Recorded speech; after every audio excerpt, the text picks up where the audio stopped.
Hello and welcome to a brand new episode of the Nerdpocalypse Podcast. I'm your host, Jay. I'm here with my co-host, Micah. Hey. All right, guys, we're back. Plenty to talk about this week, so we're going to jump right in. Both Mike and I watched, I don't think either one of us are like fully through the first 5 episodes that have been released, but we are both watching Q Into the Storm, the HBO docuseries.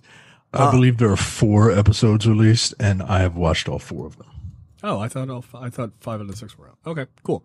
I am a huge political junkie, so I've been following this phenomenon with QAnon for quite some time. So I'm very interested from a person who refers to himself as a political novice. What did you think of this series so far? Well, I am a political novice, but I am a big fan of people. Not a fan of people, but like I want to know how people think. Right? Like I think telepaths have the best power, right? Because they know how people think. Because once you know how people think, then you can manipulate them. And that's my ultimate goal. Right? Yeah, it's a very doomish goal. And it is the more colorful the character, the better.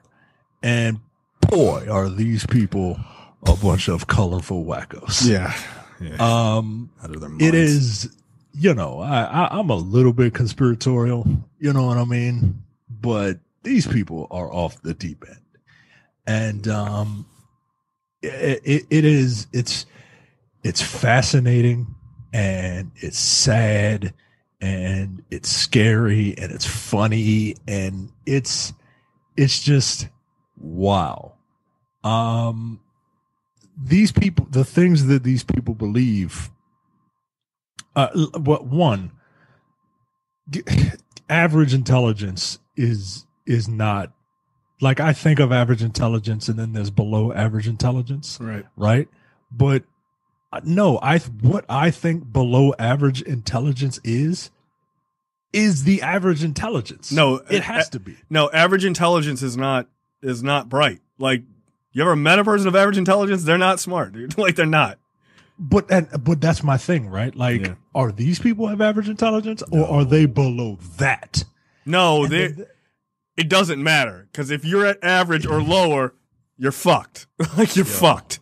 You are. I'm telling these people believe in the weirdest things. But it was like, it's really interesting to see like how 4chan and 8chan and all that are created, right? We speak with the creators. We see these people who are beholden to a letter that they don't know if the person if it's a person on the other end, if it's a team of people on the other end. They are like, well, it's Bannon, well, it's Trump, well, it's this guy, well, it's that guy. Nobody knows, but everybody does or listens to Q. And it's phenomenal how why haven't we been taken over? Like, this is how I know aliens don't exist. Because we are easy targets. We are easy targets, or we're just not worth it. It could be that these people aren't even good enough to be our slaves. They're not smart enough. Yeah, they're not smart enough. They can't put 2 rocks together. Yeah.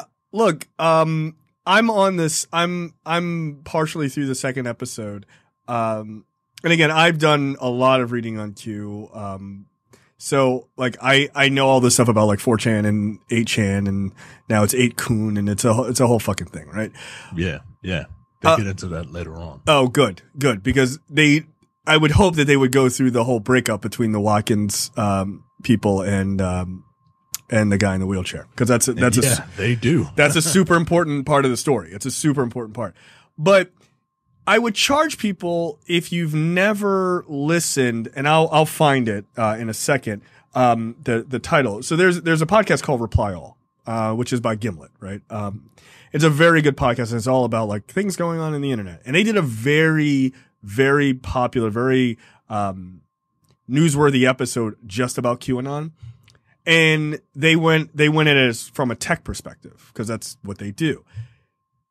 We kind of do know who Q is. It's Jim Watkins and Ron Watkins, his son, or Ron Watkins, the dad, and Jim Watkins. Like the thing, and I don't know if they get into it later on in the documentary series. The thing with Q was that in the beginning, when it was on 4chan, it was a joke, right? Like multiple people had the password for the Q account, right? Because they use a thing called trip codes, basically, so to verify that this is the actual Q account, right? Not someone posing as Q. They all had the password, and multiple people were using it. Then somehow Ron Watkins got the password, and it was like, then posted on his board and was like, yeah, no, that's the real Q. I can verify it through trip code. Yeah, because you did it.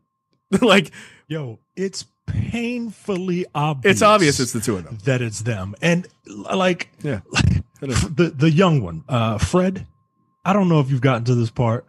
Sorry, spoiler alert. But look, the interviewer is, giving off, he's saying that, he has a list of names that he thinks Q could be. I'm sorry. Ron Watkins is the son. Jim Watkins is the dad. I apologize. Go ahead. The Asian kid and his weird dad, right? Right. So they're sitting down, they're talking to the kid, to the son, and they're just listing off names of who they think Q is. And he's just like, so let me get this straight. So you think that all of these people are Q? He's like, yeah.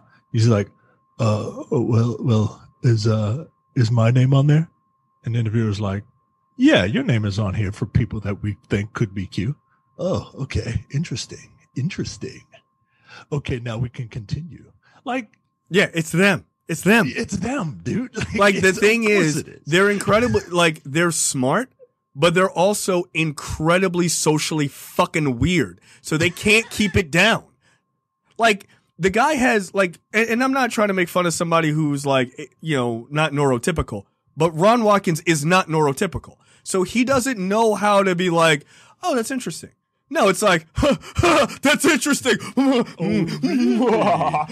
Like, yeah, dude, it's you. It's very obvious. I've seen a Scooby-Doo mystery before. It's not that fucking hard.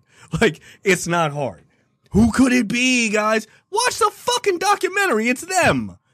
And then Jim Watkins was like, I just run an organic grocery store. I don't know anything about computers, but I own a huge server farm offshore that I've been able to move 8kun around so that it can't keep getting, removed and all that shit. But I don't know anything about computers, guys. I'm dumb. No, he's not.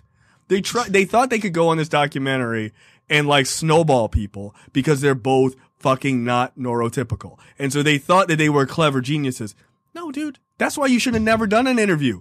It's painfully obvious that it's the two of you. It is. What the fuck? Q's got Q level clearance. No, it's a fucking asshole in the Philippines who's probably a pedophile. I would just like to state for the record. Yeah. All of them are creeps, dude. Oh, yeah. Why are you in the Philippines? Why? Yeah. No. Oh, you know what a Japanese soapland is?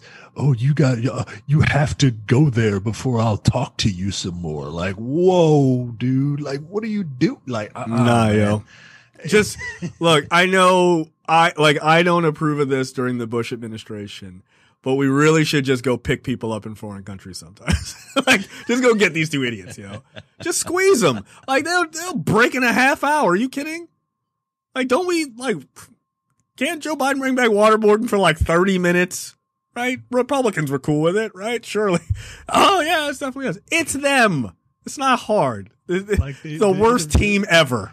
Like they catch him in lies, right? Of like course. Jim is just like, I don't know who Roger Stone is. Who? What? You got a thing for Nick? Yeah, I don't know anything. But in like a previous episode, he said that he knew something, and then they replay it back in the documentary. Like, hey, you lying? Come on, man. Hey, you lying? You lying? Come on. I mean, I'm so far I'm pretty I'm enjoying the documentary series, and it's kind of cool. Like they show the QAnon Anonymous guys who basically built a very popular podcast debunking all that stuff. Like, those guys are super, super popular. Like, they make, I'm not even going to say how much they make on Patreon. It's fucking nuts. So yeah, I mean, that's like a business created out of a business. But no, it's fascinating. Like, if you only sort of tangentially know about QAnon, you should probably watch it. Like, I'm going to get my wife to watch it because when I talk about it, she thinks it's like, oh, this is all like bullshit. I'm like, no, this is a serious fucking cult, and they kill people over this shit. It's not a joke. It's not a joke. Yeah, they get real heavy in some of these things. Yeah, dude. And they show, footage of people live streaming and killing people and like mosques and shit like that. And yeah, dude. They go back to 8chan and be like, this is what I'm doing. And like, or live streaming it on 8chan, which is and then fucking live stream. nuts. Like, here's where you can see my live stream. Yeah. Of me murdering people. And yeah, it's not a joke. No, it really isn't. It's fun to like laugh at the people that aren't going to do anything. It's fun to laugh at them and pity them because, these people are being taken advantage of, right? But the Watkins of the world and the people that are smart enough to do real damage. Yeah. Like, these people got to stop, man. Yeah. Like, Jesus Christ. Like, it's not a joke. I mean, it does. The one thing the documentary does a good job of is bringing into question something that Americans really need to think about, and the world needs to think about. Is unfettered free speech right? Is that a good idea? Because it sounds like a good idea when you're just talking about bullshit.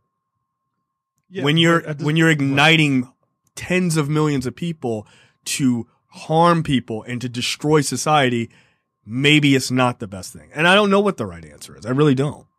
I mean, look, I'm going to say it, but it's not, you got to listen to what I'm saying, right? No, it's not all right.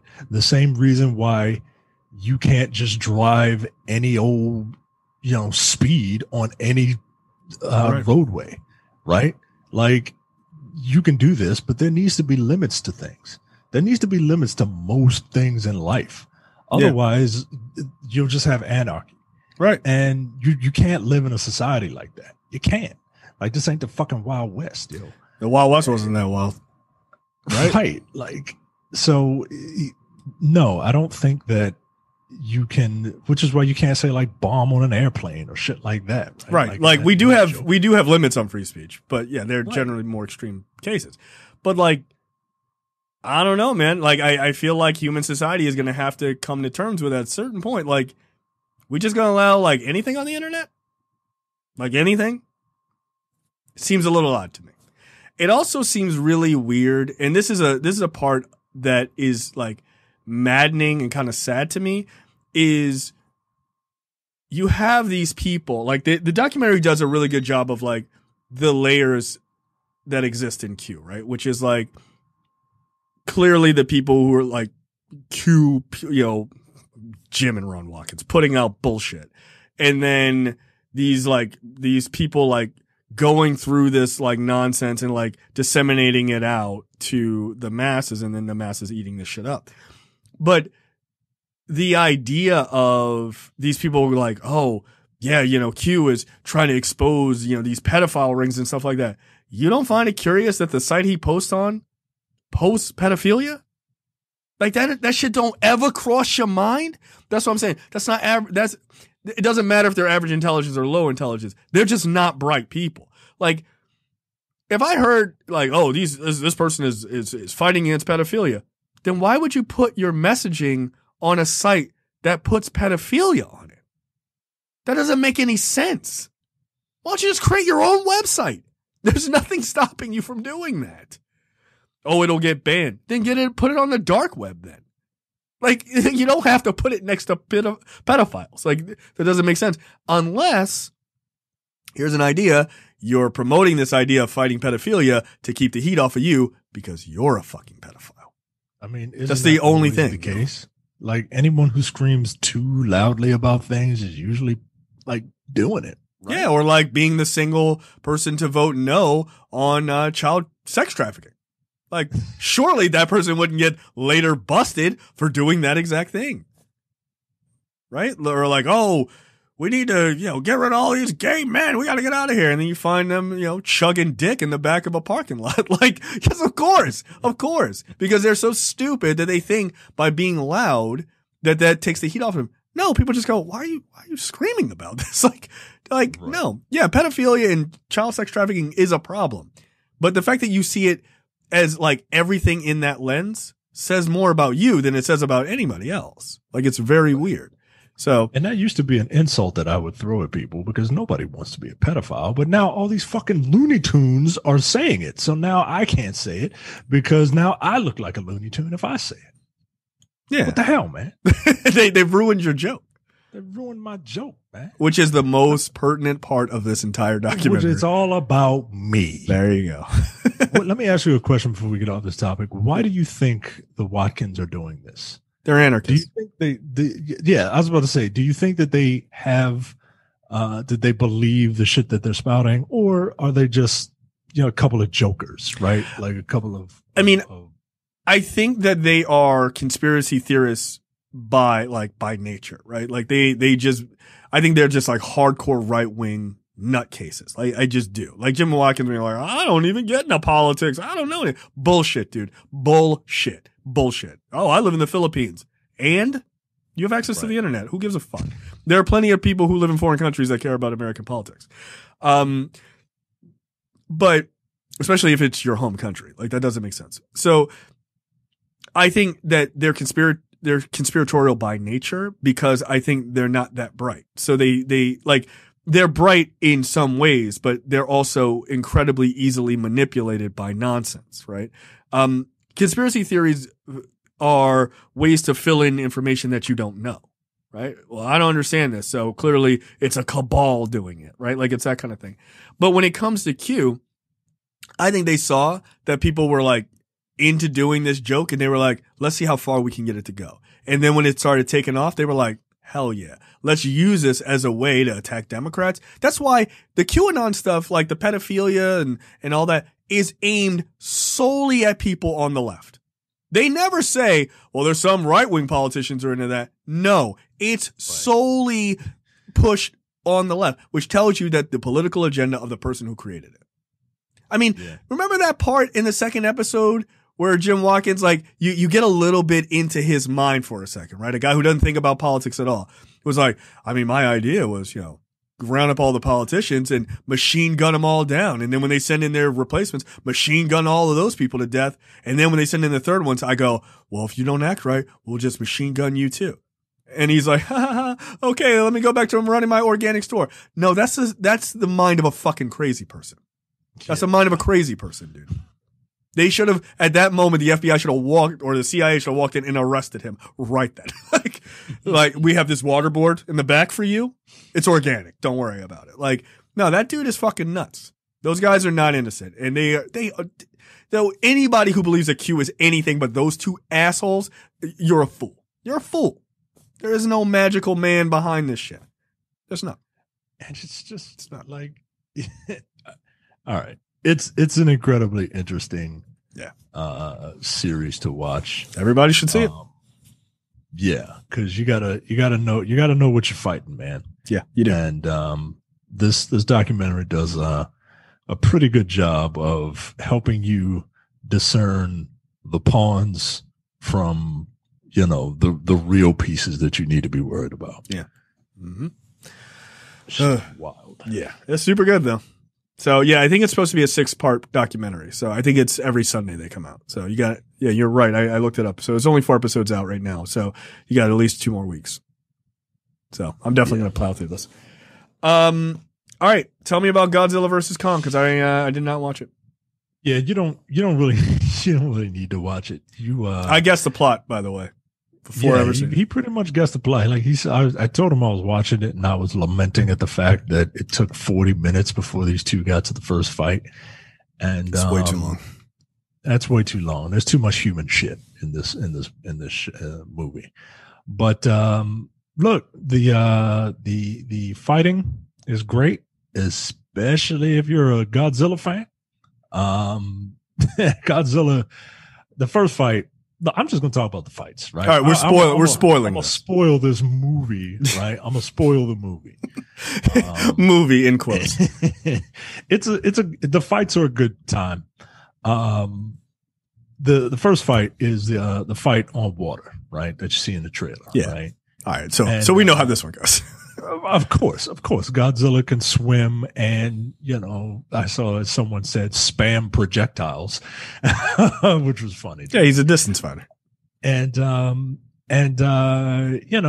Kong was chained up at one point, and then he broke his chains, and then he got thrown in the water, and black people can't swim. So, Kong was just flailing around and shit, and Kong got back up on the aircraft carrier, and Godzilla shot his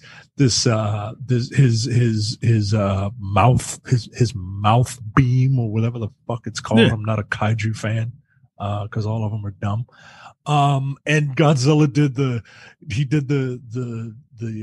Die Hard jump off a Nakatomi Tower. Yeah, that doesn't make any sense. And Godzilla, he beat the shit out of Kong, right? And then gave him and then stared his ass down from the water, right? Like his eyes peered from the water, just like looking at his ass, like, yeah, you motherfucker, you better stay away from me, bitch. Stay your ass on the boat. I run these oceans. You mark ass buster, right? And then they travel to Hollow Earth, which is do you know the Hollow Earth theory? Oh, is this like in the middle of the earth? There's like this is where like what's the Marvel hero Kazar or whatever? There's like the Savage Land planet. There's an inner planet inside of Earth, right? And Savage Land. And that's where like all the monsters and shit hang out, right? Like that's a real theory. That was like QAnon. Like, what kind of theory is that? That's stupid. That's what monsters and they play it up in this movie. And this movie is real, right? It's not just a stupid theory. It's real. Okay. So they go into Inner Earth, and Kong is like, I'm watching this fight, by the way. This feels right? Like I feel like I belong here, right? And he gets a weapon, right? He's got a big axe, right? And then they go to like China or something like that, right? Some Eastern city, and it's round two, right? Round two, and Kong is doing a little better, right? He's throwing them up against buildings, right? Like, all right, you on land, right? I mean, keep in mind that he did have to use an axe, even though he's got the reach, but he still had to use a weapon to fight Godzilla. Yeah, come on, man. Like, nah, you gotta, this is a ground and pound situation. Like, knock it off. Right. Like, what are you doing, yo? What are you doing? But apparently the axe can like absorb the radiation from his mouthic blast or whatever you want to call that shit. Mouthic blast. Got it.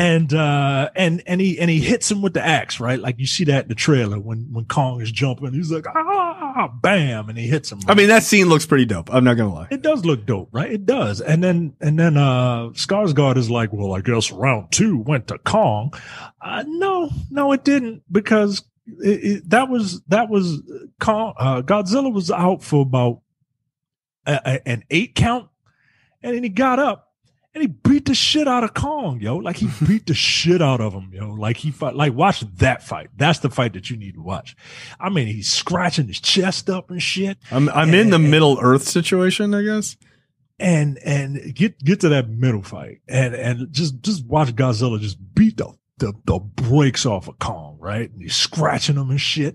And Kong is on the ground. What is this technology? All right, go ahead. Yo, fucking Godzilla steps on Kong's chest, nigga. He steps on his chest and looks at him dead in the face and says, "You in the wrong part of town, nigga." and Kong is like, "Fuck you!" And Godzilla's like, "No, bitch, don't let me see you around here no more," right? And he steps on his chest one more time and then just walks away and shit. And Kong is just laying there like a bitch. And and meanwhile the bad guys are like, yo, Godzilla's King Snake around this motherfucker. We can't let that happen. Man has to be the alpha titan. That's why I'm creating Mecha Godzilla, right? And Brian Tyree Henry is like, yo, that's a Robo Godzilla. And this little kid is like, no, it's a Mecha Godzilla. All right. Like, come on, yo. It's the same goddamn thing. Like, that's just. You just call it a Mecha Godzilla. You know, just call it Mecha Godzilla, yo. Like, just fuck it. Wow, dude. This fucking fight in the city with the mouthing beam is ridiculous. And so the bad Kong guys, is getting fucking handled. Yo, Kong is getting his ass whooped, yo. Throughout this whole fucking movie, Kong is getting his ass whooped, right? And the bad guys. Okay, that was awesome. Taking the fucking axe out of his leg and with his mouth and throwing it into the building. That was kind of dope. I'm not gonna lie, that was dope. So Mecha Godzilla is there, right? And Mecha Godzilla is being piloted by, like, mentally by one of the bad guys' goons and shit, right? And the goon is like, I don't know if we should do this, right?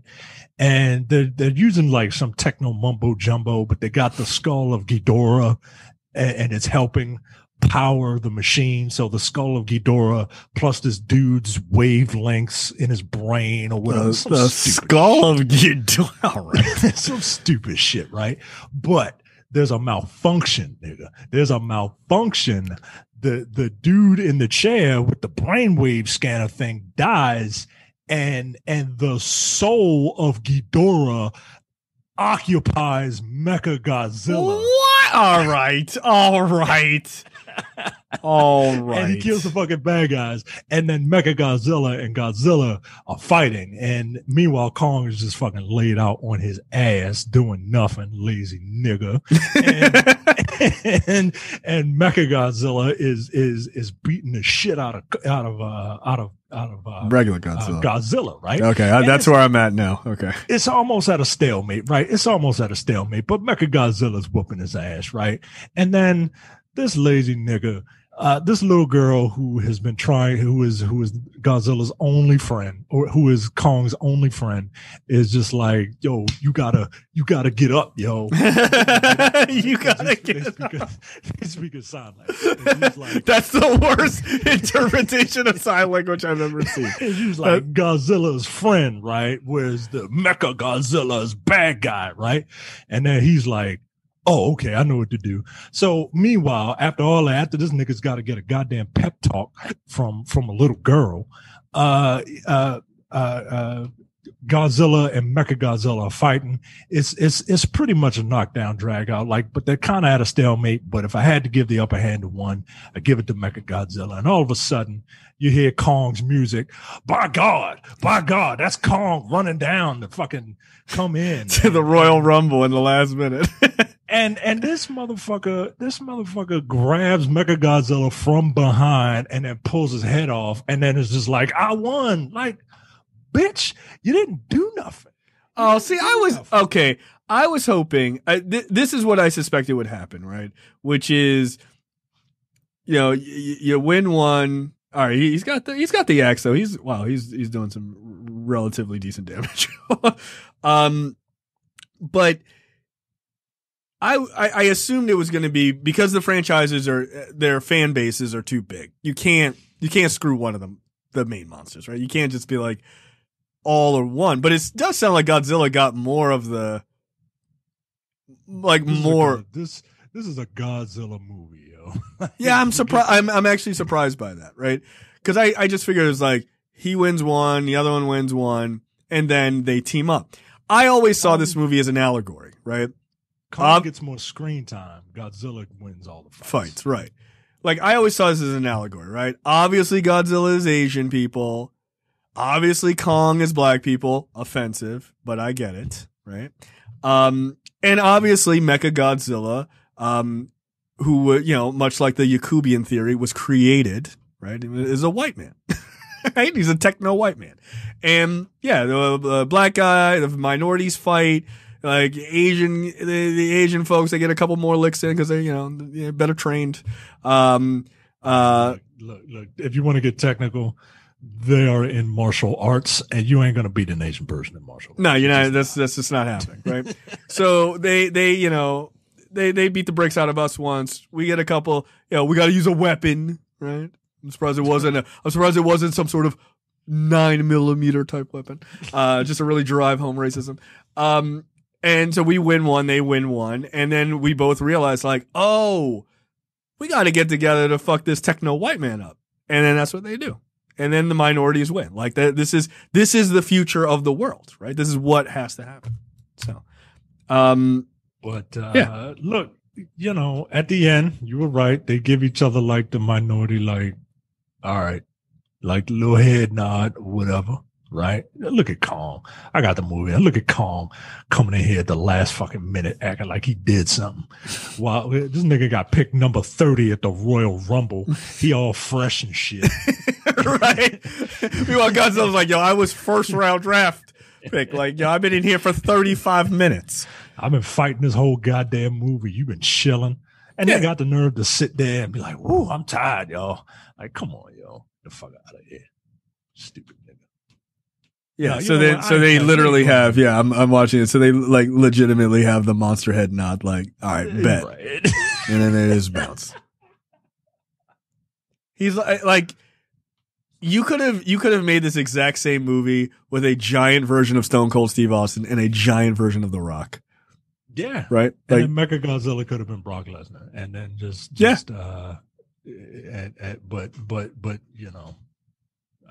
what it is, I guess. So did you enjoy it for the fights at least? The fight scenes are fun. All the human stuff, like literally all of the human stuff is just a waste. All of it. Like that's what everyone seems to believe. Yeah. Yeah. It's what you just did is the best way to watch this movie. And, I'm going to go back and just watch the fights like in full. Yeah. Just watch the fights. But they're staged well. You can see them. And they look good. And they look good. Like they look pretty good. So I mean, here's my thing with all of these like Hollywood kaiju movies, right? I don't put these sort of like the Japanese ones. I don't put them in the same category necessarily because just like they're much more a part of their culture and how they're done. People just accept them for being like incredibly wacky. But when you take these stories and you put them into mainstream Hollywood, I think they do require a little bit more. And normally the response is what I saw, which was the human stuff sucked. The fights were dope, right? That's why we're here, right? You're there for the fights. And that's true. But I do think like you don't have to make the humans a complete garbage story. Like if your movie is 2 hours, I don't want to watch it if 95% of it is a waste of my time. Like, why even make the movie? Just make YouTube clips at that point. Like, what is the point of me sitting and watching these movies? Like I was saying to somebody, like Pacific Rim is a perfect example of how you do a kaiju movie and keep the humans interesting enough, but you still want to see the fights, right? Like it was enough of their story to then you get to the fights and you were fine. You didn't feel bored the whole time. Right. Where it sounds like this, just like who gives a shit.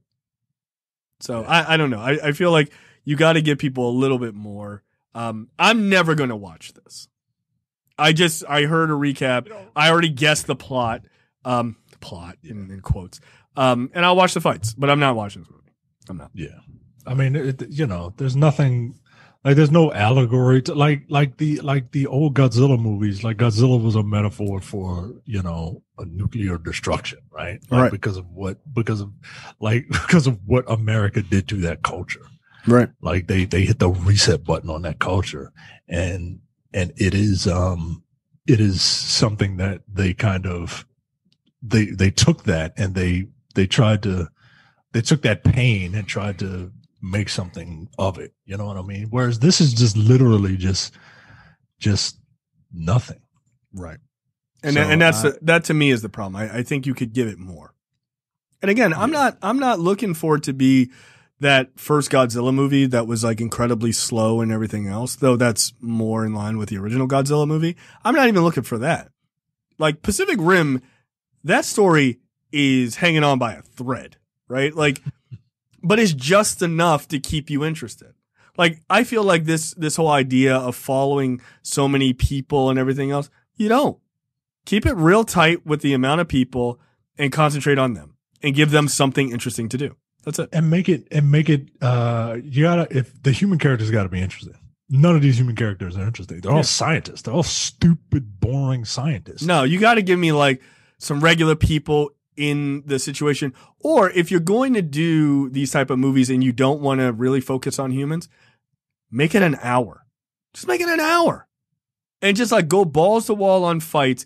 And then the rest of it is just humans reacting. But Hollywood's not going to pay for that. So you got to do something. By the way, when people say, oh, I don't care about this stuff and I just want the fights. Spoiler alert. This is why you'll never get a Transformers movie without humans. You will never get it because Hollywood is not going to invest $250 million in robots talking. They're just not going to do that. I would be shocked to know that they're going to do that. They're not. Because you people, even though you hate all the human shit, you still need someone to connect to. A monkey that doesn't talk and a giant lizard that doesn't talk isn't a connection. You have to. Like you got to give them something. Even if that's why that little girl is there to be like, Godzilla is a good guy now. Like you need something to go, okay, I got it. Like I need a human connection. You do. And people think, oh, I want a Transformers movie for, 3 or 2 hours that doesn't have any humans. Yeah, you might want that. Hollywood ain't gonna pay for that. No fucking way. You got to put a star in there. Like you have to.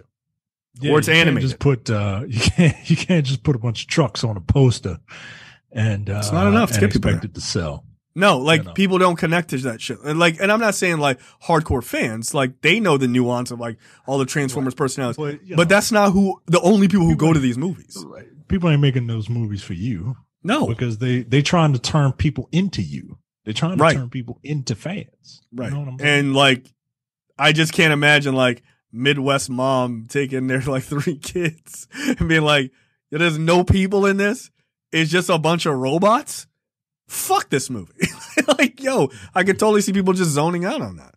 So yeah, you got to have somebody reacting to the craziness. Like that's just how storytelling works. It just fundamentally. So yeah, just it doesn't even have to be a serious plot. Just the thinnest of plots, like thinnest of human development. I mean, look, everybody, talks about loving Pacific Rim. Look who they put in it. Idris Elba, right? We're going to cancel the apocalypse. That's the thing people remember about that movie. Like they do. Interesting, right? It was interesting character. Like that's all you need. You just need interesting characters. Yeah, and the rest of the characters were anime characters, basically. That's enough. Yeah. That's enough. Just give people something to latch onto. I'm glad this series is over. Is it? I don't know. Who's left? I'm sure they can. They got mecha versions of other monsters, don't they? I don't know. I'm not a kaiju person. I think they have like Mecha Ghidorah, I guess. Well, there you go. I don't know. Maybe the spirit of I don't know. Sounds fucking dumb. All right, let's talk about Invincible. Thoughts? You never read any of the comics, so I'm very interested to hear your thoughts on this. Well, I watched the first episode and then I started reading the comic. That's how. I was very interested in it after that because, Jack swears by Invincible, right? And I respect Jack's opinion, but, I saw that, I saw a quick synopsis and they were like, oh, the main character is a 17-year-old high school student. And I was just like, nope, I'm not doing this because I don't connect with that. But it turns out maybe I do. You connect as a dad, a psycho dad. And I started reading. I've read maybe the first 15 or so issues, and yeah, that's really good. It's they're quick reads too. They're pretty fast. But I'm into it. So and while I'm watching this show, so it'll be interesting to see how things are the same and how things are different. But we'll just talk about but the comic is very good. And I think Comixology is having a sale Of course. So you can get literally all of it for half price. Wow. So I went and I went ahead and bought it. But if you don't want to buy it, the first like 10 volumes are on Comixology if you subscribe to them. Yeah, I have unlimited. Yeah, so you can just read the first 10 volumes if you want. Yeah. But the show, I like the show. I like it a lot. Good cast, good animation. For the most part. There's a couple times I was like, what are we doing? It was like, that's just a guy moving along a static background. That's weird. Like, because the animation in some parts is really good. So like it stood out. It was just weird. Yeah, well, that's kind of how the comic is, right? Like, yeah, the comic they repeat a lot of panels in that comic for dramatic effect, and they even make a joke about it in the comic at one point. Like that's one of the reasons why it's a quick read. But I like the show. It's it's more superhero stuff, which I'm surprisingly not burnt out on. Yeah. And that ending, I knew it was a violent show, right? But yeah, I got to that ending of the first episode in the comic, and even in the comic, it wasn't that violent. Like, goddamn. Yeah. But yeah, man, it's interesting, and I'm a little ahead, so I can't wait to see how things come together in the show. Yeah. I'm curious to see how it will proceed, because yeah, it's super interesting, man. It's yeah, I'm digging it. Yeah, I'm halfway through the third episode now. So I haven't quite finished the third episode yet. But I did read some of the comic back in the day, but like not much. Like I knew sort of that first bit of like that big arc, right?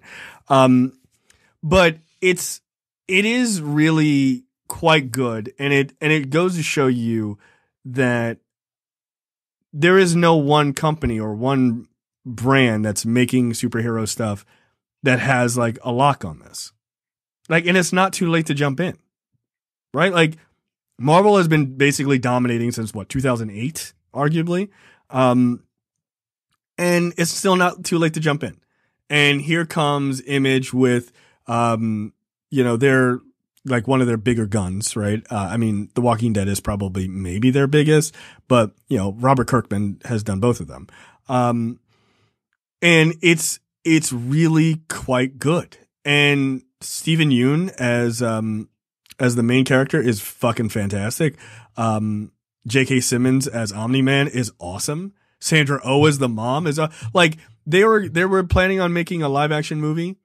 Like, Steven Yeun is obviously a little too old to play a high school student, but if they wanted to age that character up, I would take that casting live 100%. Like, Walton Goggins plays like the guy from the sort of secret society that they work with, like the main guy with the fucked up face. Like, that's Walton Goggins. That's fine. Like all of the actors that they've chosen to do the voice work are all great.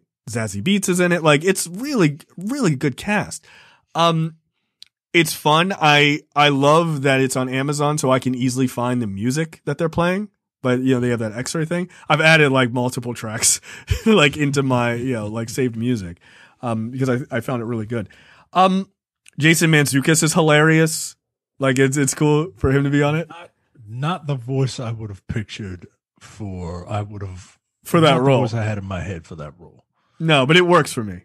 Yeah. I also like how they changed the race of the characters to better fit the actor that they have, right? Yeah. Like, Zazie Beetz plays, I think her name is Amber. Yeah. And Amber, I mean, Amber in the comic is like a blonde-haired white woman, and this character kind of looks like Zazie Beetz. Yeah.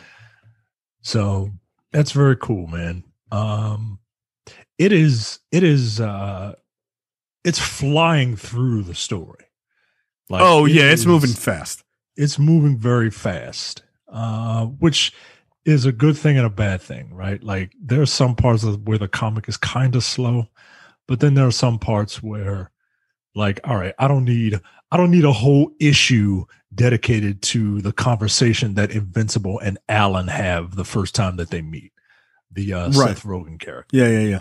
That was a whole issue. I don't need, they did that scene in 5 minutes. Right. And that was more than enough.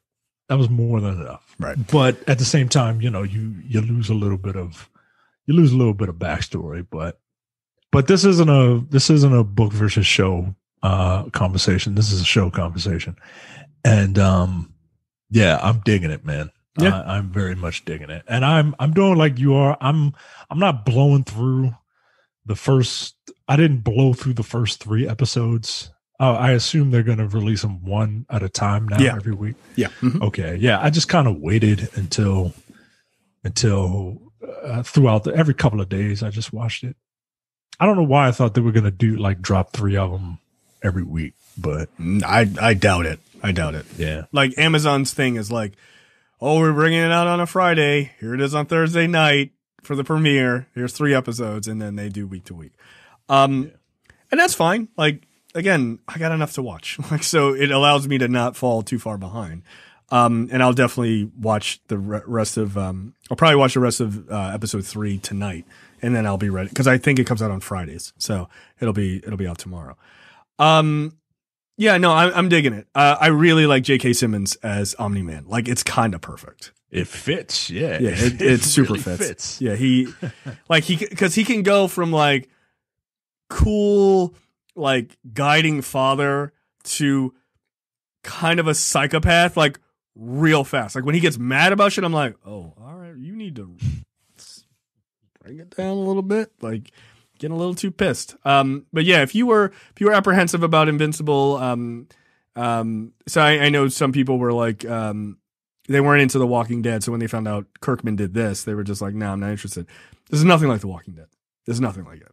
Like this is like classic superhero heroics with like, there's something about that notion of writing that I really like, right? Like the character getting their powers and like trying to be a hero. Like I just like those kind of stories, but this has a very interesting sort of family twist to it. And it's, as this sort of story develops, it's fun. And the violence is crazy.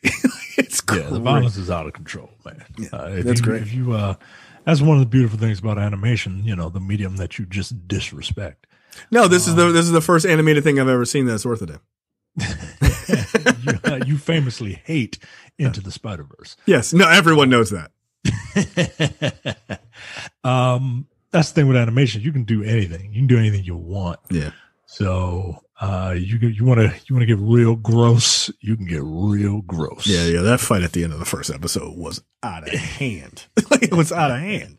Like, God damn. But yeah, it was very, very good. So, shout out to, Robert Kirkman, man. It's got 100% on Rotten Tomatoes, or it did like early last week. So that's great. All right, let's talk about, this is a super long checked out, but let's talk about Falcon and the Winter Soldier, episode 2. This is a big episode, with the introduction of Isaiah Bradley, sort of giving, obviously, space to talk about Luke Cage, right? Of course, like that's obvious according to that stupid article. Well, this character kind of has somewhat of a similar backstory, so Luke Cage coming, y'all. Like, that's all right. Like confirmed. Yeah, confirmed. That is not a thing. No, I thought the inclusion of Isaiah Bradley was smart. They are doing a really good job of deepening the mythology for these characters. And touching on Isaiah Bradley is dope for a number of reasons. One, touching on, sort of the Tuskegee experiments and like, the military's use of black people, for experimentation, as guinea pigs, for later down the road for, using them, using those same drugs on white people like Steve Rogers, who gets all the benefits. Right. And meanwhile, Isaiah Bradley did 30 years in jail, I haven't read the book in a long time, but I always thought it was they were trying to recreate it. They weren't experimenting to refine it and then give it to Steve Rogers. The Steve Rogers got the perfect sample, and that died with the creator. And then the army was trying to recreate it. Yeah. And it didn't work, because that would make more sense to me, right? Because at the end of that story, Isaiah Bradley is damn near brain dead. Like he's got the mind of a child, right? Like his mind regresses. So they wouldn't have given that to Steve Rogers, right? Because the whole point of it was that, you know, they were experimenting on him, on black soldiers, because eugenics or whatever bullshit, right? But why would it? But eugenics is bullshit. So yeah. Whatever happened to Bradley would happen to Steve Rogers. So it's been a while. Maybe I'm mistaken, but I think you're correct. Yeah. Red, white, and black. Yeah. Which is, if you've never read that, like, you really should, right? Like, at first I was put off by the art because it kind of looks like a Beetle Bailey comic. But it's not my favorite art style. No, but once you get into it, like, it's one of the darker comic books I've ever read in my entire life. It's easily the darkest Captain America book by far. Yeah, man. Like, it is, Jesus Christ. So yeah, I can, but look, Isaiah Bradley's in this. Everyone's saying that kid that opened the door is, Eli Bradley. I don't know if he got a name. I don't know, but I think that's it's probably correct. I mean, who knows? I think it's probably who, you know, I think people are right, but I don't know if that kid got a name. So I'm not gonna start, you know, because I would think that if they're going to have an Elijah Brand, if they're going to have a Patriot, they're going to have a named actor be a Patriot. 100%. But maybe not. But maybe that kid just lives there and he's like, hey, my nephew doesn't live here. Like, right. Yeah. Maybe it could be him, right? Because Ms. Marvel is a no name, right? She was a no name. That's true. So, but look, the show is amazing. The fact that they would even acknowledge Isaiah Bradley in this show makes this the blackest thing Marvel has ever done, that takes place in America. And, fair enough. And, I love it. I love it.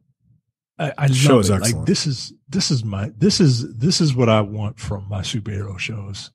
I want this espionage. I want this military stuff with like super heroics in it, but it's not all about super heroics. Mm-hmm. Like, it's about these characters.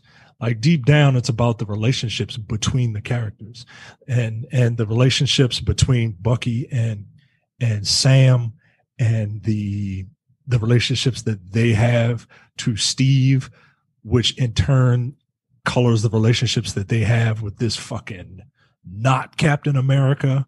Right. And Bucky is not buying it. he was like, not having it. Yo, fuck you. Dude was like, hey guys, I'm trying to be your friend. Yeah, all right, whatever. like Sam is like, well, okay, I mean, maybe. Like, I'm not too pleased about it. Bucky's like, I'm not even pretending. I'm too old for this. Like, I'm not even pretending to be cool with it. Like, no. I can't wait. I hope the shoe drops for Walker, you know, because he's like, oh, you know, I'm just trying to help, guys. And it would be really swell if I had Cap's wingman with me. Like, all right, nigga. I did like that moment, because he's like, it's always that last part that gets you. Like, yeah, it's always the last thing out of your mouth. Like that, and that to me was I wouldn't say a powerful statement, but it was a great moment, because Sam basically acknowledged, like, Steve never saw him as his sidekick. They were equals. Like, you fought alongside him. They were his partner. Exactly. And that's important. Look, I thought Bucky had one of the great lines in this episode, which is, it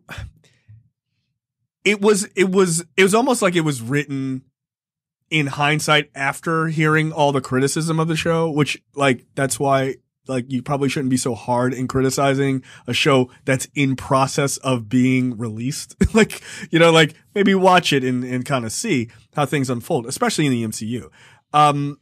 But everybody was so mad at, why would Sam give up the shield? That's so stupid, blah, blah, blah, blah, blah. Bucky being mad about it makes more sense than everyone else's argument, which I thought was great, because he's like, Steve trusted you with that shield. And if he was wrong about that, then maybe he was wrong about me. Right. And it's like, he's so fucked up from what he went through and what he did. Like, his saving grace is Steve. And so that idea that Steve is possibly wrong about something is like catastrophic to his recovery. Like, that makes much more sense than you shouldn't have given it up to trust the government. Like, that wasn't his point. He was like, there is a much deeper thing here. And it's about him personally, but it's about like, if Steve was this shining light on a hill sort of thing, like if he was wrong, then we're all fucked. Like that's kind of the point, right? So like, I like that idea. And I like that they had that moment come out during that therapy session. That was really well done. But I think they're both Anthony Mackie and Sebastian Stan are doing a really good job with these roles, like giving them real depth. I thought that was cool. Really cool. Yeah. Anthony Mackie is always a mixed bag with me. Some things I'm just like, I don't see it, man. And then other things like this role, at first I was like, Anthony Mackie, but like he owns this role. Like I can't see anyone else doing it now. That's why, they didn't even audition anybody else for this role. I don't know if you heard that story. Kevin Feige just called and was like, we want you to play Falcon. He was like, bet. Like, they didn't even bring him in for audition. They were like, this is the guy. But I think and it's the right choice. The guy, like, that's why I got so mad about that dumb movie. He was like a robot. And he's like, this guy is all charisma, man. Like, that is his thing. He is good at taking moments that are really heartfelt and like delivering on a line. Like, I don't think he's an amazing actor, but I think he's quite good. Like, delivering a line, but then he can have that moment where he's walking with Bucky, like, I see that fucking crazy brain working. Like, he can like chip away at a character who's being too serious. Like, he's good at that. He just is. I buy him as a dude, right? Like, I buy him as a guy, as a person. Yeah. You know what I mean? Put in a situation. Whereas, you know, if he's, like you said, if he's playing a robot, or if he's playing something or if he's playing like Takeshi Kovacs, like that's too many levels, right? Because you're not just like, you can just play a guy, right? Like Takeshi Kovacs, no. The guy from He Hate Me or She Hate Me. Yeah. You know what I mean? Like, yeah. He's really good at being a guy put into sometimes awkward or extraordinary circumstances. Like, I think him, if he had superpowers, it would be very weird. Like, I would never make him Blue Marvel, for instance. But as a regular guy who's like standing next to gods and shit and fighting alongside them and is equally a badass, I totally buy it. Yeah. This second episode was fantastic. And this will probably not be the first time we say this, but this is the best episode so far, right? Like this, episode 1 had the awesome opening fight, sure. But this one, having the Isaiah Bradley stuff, like, and then they walk outside and they immediately deal with the cops, and there's like, is giving real layers to this show. Like, again, go ahead. And you still had your truck fight. Like, yeah, it's so fun. You still got your fun fight. I assume that there's just going to be one big action scene every episode. And then, you know, a lot of character stuff. And the character stuff is that's what the Warner movies don't do. They don't get the character stuff. Right. That's what when they do, you have to cram it in a 4-hour movie. Well, you know, anybody can have character development in a 4-hour movie. Well, you should. But this is what, and look, it helps that we've been with these characters for, of course, upwards of a decade. But I mean, whose fault is that, yo? Like, it's good. Like, we've been with them because it's good. Right. Exactly. So, and just, I love this show.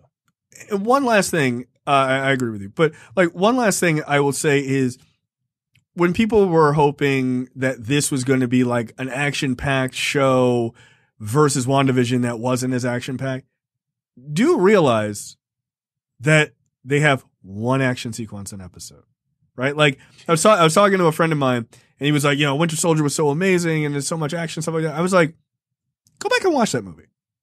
It doesn't have as much action as you remember it does. It has like three major action beats. Yeah. For each act, one for each act. Right. The difference is when the story is, and this is the kaiju conversation. You gotta give me something good in between the fucking punching. Like, and that's why the MCU is successful. It's not just the punching sequences, and those are awesome and fun, and watching Sam throw a guy into a fucking mountain. That was great. But it's the character shit that keeps you there. You care to watch Bucky and Sam kick ass together because you've seen the shit that Bucky's gone through, right? Like, you've seen all of that stuff. You've seen, like, him being tortured. You've seen the character development. That's the point. That is the point of it. Like, the reason why it's going to be so amazing at the end of this when they're like in their full buddy cop fucking situation is because of the story that's told. It's not just the punching and kicking. That's the cereal after dinner dessert, right? That's not like fruit for dinner. Like, so you have to listen to all our shows to know what the hell we're talking about. But that's the dessert. That's not the entree. The entree is the fucking story. Like, so when people say, "Oh, WandaVision is boring," it doesn't have enough action. Sure, it doesn't have enough action or comparative to maybe this, but it's just as much talking. Like, it really is. There's not that much difference. It's just that the characters are presented in a slightly different way. That's it. So yeah, I'm loving it. So far, they look like they're hitting 2 out of 2 for the series. So I'm super interested to see what they do with She-Hulk and Ms. Marvel and like Armor Wars. Like, the more and more I think about like what Armor Wars is going to be about and what it's likely about, weapons trafficking and shit like that across the world, and having Don Cheadle clearly be, my guess is, the big gun of that series, and maybe even Riri Williams shows up in that.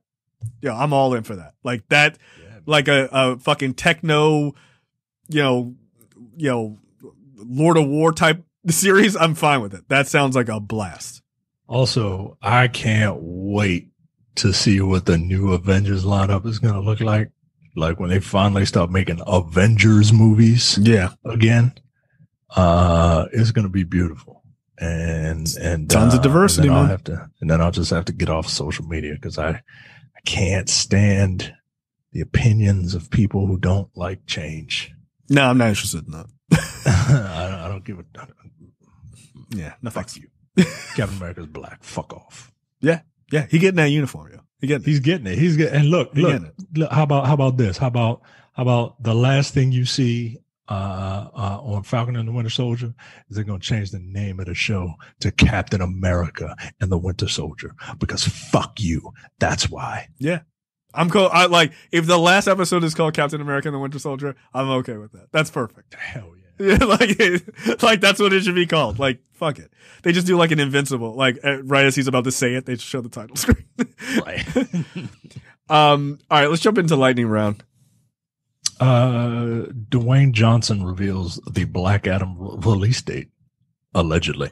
Dwayne Johnson has revealed that Black Adam will release on July 29th, 2022. He unveiled the date before, Johnson unveiled the date before today's NCAA tournament game between UCLA and Alabama. In a short ad, Johnson can be heard saying in his booming voice, all right. It is booming voice. Oh, shut up.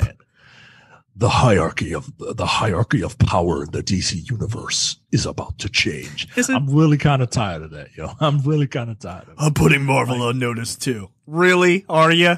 Like, okay, cool. Great. I mean, and I get it, right? Like, I get it. You got to play it up. Wrestling days, you got to build it up. You got to hype it up. He's young. But usually, like, you hire a hype man to like hype stuff up for you, but like he's the hype man, so it just kind of seemed, I don't know. Black Adam follows the story of the anti-hero of the same name, played by Johnson. The character of Black Adam first appeared in DC Comics in the 40s as a power-corrupt villain and slowly became an anti-hero by the 2000s, known for his disregard of rules and conventions. And Pierce Brosnan is Dr. Fate. Aldous Hodge is playing Hawkman. Noah Centineo is Adam Smasher. And Quintessa Swindell is Cyclone. Black Adam brought to you by Temecula Tequila, or whatever the hell is the name of Dwayne Johnson's tequila. Temecula Tequila. There's something to start with a T. I don't care. I just don't. You think this movie is coming out? Given what we're going to talk about later? Yeah. I'll wait. Yes, I guess it is. I need to see him in the costume before I believe anything. Like, that's just my attitude. Like, I don't trust it. I have my opinions on what DC did today. I'll wait to talk about it in movie and TV news. All right. So go ahead. Next up, the Godzilla versus King Kong director Adam Wingard to helm a Thundercats movie for Warner Brothers. Okay. Look, the action was staged well, so if you had any hand in that, that's great. I don't know who wrote Godzilla versus Kong. But don't let them write Thundercats. That's funny. Look, can I say it? Can I say it? I was born in 1980. I loved Thundercats. Thundercats is dumb as shit. It's dumb. Like, it's real dumb. And I don't want to hear anything. Well, the reboot had I'm not talking about the reboot a couple years ago. I'm not talking about that. I'm talking about the original Thundercats.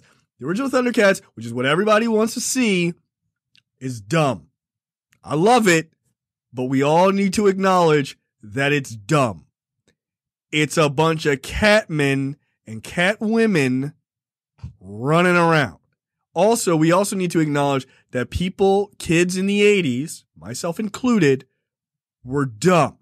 Just like kids now. Okay? They're like kids in the future and all the way in the past. They gave us Thundercats, Silverhawks, and Tiger Sharks, and it was the same fucking cartoon. I remember I wrote that on Twitter and someone was like, that's not true. Yes, it is. It was the land, sea, and air space version of the same characters. It was. There's a reason why Mumra and Monstar look pretty much the same. I don't even remember who the villain was for Tiger Sharks. It's probably like Underwater R. I don't know. Whatever. It's probably dumb. But just acknowledge that Thundercats is dumb. Don't take it too seriously. And you could probably pull it off. I think that's the problem. I think you cannot take it too seriously. I think people of our generation, they take their nostalgia a little too seriously. Way too seriously. These were cheaply made cartoons, man. And look, I know you love them, but so do I. I was never a Thundercats guy myself. Oh, really? Yeah, I didn't really care for Thundercats. I don't like cats. Period.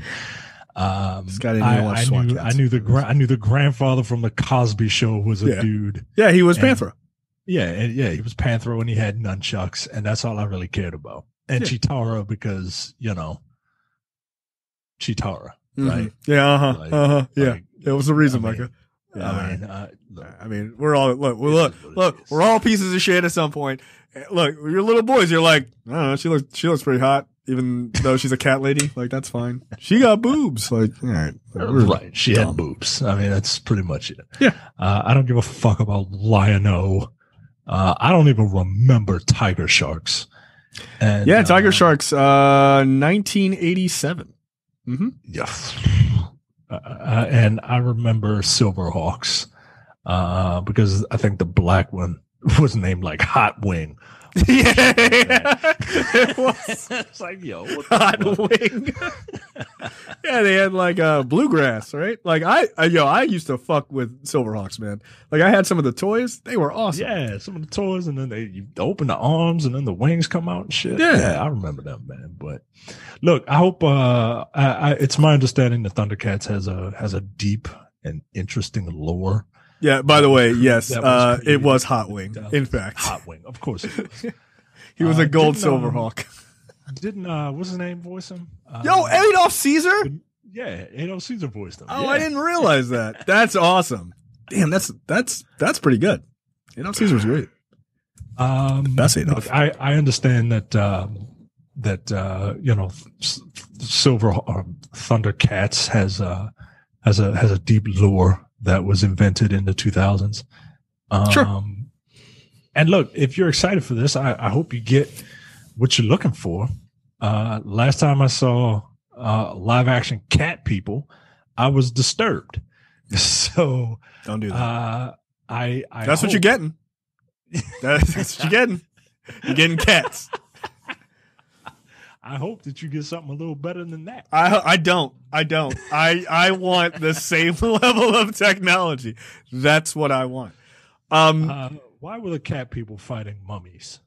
I don't know, but what I do know is the villains I think were more insane. Right? Like Jackal Man, Vulture Man, Monkeyin. Like, all right, like there has to be there's a Thundercats fandom somewhere, right? Oh, I don't remember any of these characters, man. Like we're gonna put you got to have Monkeyin, right? Like Monkeyin's got to be in this, right? You got to put Monkeyin in, and Jackal Man. You have to put Jackal Man in. Like he's in it all the time. Yeah, what was Snarf? Snarf was a good guy. What was he? I don't know. He was just like another cat. Yeah, he was like another cat, but like a dwarf cat. Yeah, he was. Like, he was like the comic relief. Yeah, but why wasn't he like? As fully formed as all of the other ones? I don't know. He was just like a little short, like little character, but he was just mostly just a comedy relief. I know. I'm just saying all this shit to piss off Demetrius. Like, how the fuck did you not know this? Yeah, that's all I'm doing. That's the only reason I'm doing it. Snarf. All you people who are Thundercats fans, you're fake fans because you didn't support Thundercats roar. Yo, people got so mad at that CalArt style. Look, I mean, I get it. It's wildly different. I don't really care because I'm not watching Thundercats anymore because I'm 40. But don't get mad because the CalArt style was used all the time. They did that with the original Thundercats. That's why Thundercats, Silverhawks, and Tiger Sharks were the same. I mean, they're like and He-Man. It's the same thing. It's all. It was egregious in He-Man. Like all the women looked the same. Yeah. No, but I'm saying that art style was across all four of those shows. It was. Yeah, because that's how you save money, yo. Like, don't forget, these were advertisements for toys. That's all it was. That's the whole reason these things were invented. Yeah. All of the things that you love were just pandering. They were peddling toys to you. Yeah. And look, I'm not knocking you. Right. I'm not knocking you. But that's my whole thing with this. Like, I don't have a problem with people being excited for this. I'm mildly excited for this. I just think people need to acknowledge that Thundercats is dumb. Like, it's dumb. Like, it fundamentally is dumb. Just don't take it so seriously. I hope that Adam Wingard it doesn't mean like it's got to be like a comedy. Like, I don't mean that. But don't try to make this Othello, okay? It's not. They got a guy named Jackal Man who is a man with the face of a jackal. You know what I mean? Like, it's like taking He-Man seriously. Like, don't. There's a character named Man-E Faces because he has different faces. Like, come on, yo. There's a B guy named like Bzz. Like, that's it. Like, come on. Don't take it too seriously. And that's okay. Like, if you don't take it too seriously, it'll work. It'll just totally work. I do have one preference for this. The first movie should establish, obviously, the characters and everything else. First movie should all be, just like in season 1, it's got to be the trial. Right? Trial of strength, trial of speed, trial of cunning, trial of mind power, trial of evil. That's it. That's it. That should be the movie where Lion-O has to go through all the trials against the other Thundercats to prove that he can, harness the power of Thundera, and then he takes on fucking Mumra in the end. That's it. That's the movie. It does not need to be more than that. You don't need, and there's Monkey in or whatever, but that's it. Like, you don't need a lot. This needs to be a basic story. I don't need a bunch of extra bullshit, because again, it's dumb. It's basic dumb. Story, It's dumb. Basic stories and awesome characters. That's all you need. That's all you need. Like, this does not need to be complicated. Great character interaction, and that's all you need. Right. Make Panthro a fucking badass. Look, spoiler alert. Michael Jai White. Boom. Done. Next casting. It's easy. It's easy. Easy. That giant nigga, CGI that dude. Michael Jai White for Panthro. It's not even a question. It's not even a question. Not even a question. He's got like that fucking deep voice. He can definitely pull off the physique and the martial arts aspect of it. Yeah, done. Now find your other characters. So if I hear if in the trailer they do the Thundercats, like if they do that in the trailer and it sounds good, you gonna watch it. I might find a way to not pay to watch it.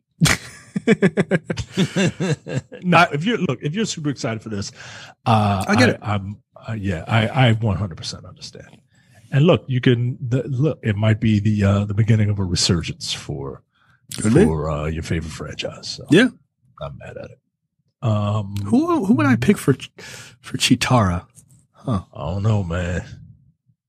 I feel like Chitara's got to be somebody like black that can pull off that's got like good legs, like good running legs. Yeah, she's super fast. You gotta get a sprinter. You know what I'm saying? Yeah, like you need. Yeah, I could see a black woman playing that role. Tigra, he was a dick. He was he's somewhere between Cyclops and Beast for me, like personality wise. Mm-hmm. I don't know who you pick for that role, but there's definitely that's definitely ripe for a really good actor for that. These faces are gonna be ridiculous. This is what I'm saying, yo. This is what I'm saying. Ridiculous. I am moderately excited for this, but again, it's gonna look wild. Get ready to be mad because these faces are not gonna look good, man. They're not. I can't imagine them pulling this off to make it look ridiculous. This is why animation is superior in some ways. Even in the anime influenced 2000s era Thundercats. Yeah. I don't know how you pull off some of those faces. Yeah, and those are very. Yeah, I don't know. I mean, I can see you do, but the 2000s era Thundercats, they look like what the Cats, movie faces look like. Yeah. Whereas in the 80s, they're just like big head, don't care. Yeah, man. I'm looking at some of these toys that were released over time. Yo, wow. They basically Carrot Top looks like Lion-O. That's kind of true. Yeah, that dude's really jacked now. It's fucking disturbing. Also, this is gonna introduce a whole new wave of furries, man. Yeah, I'm not looking forward to that. Yeah, I think the only I'll send you this image. You're gonna have to change fundamentally how the characters look to pull this off without it looking ridiculous.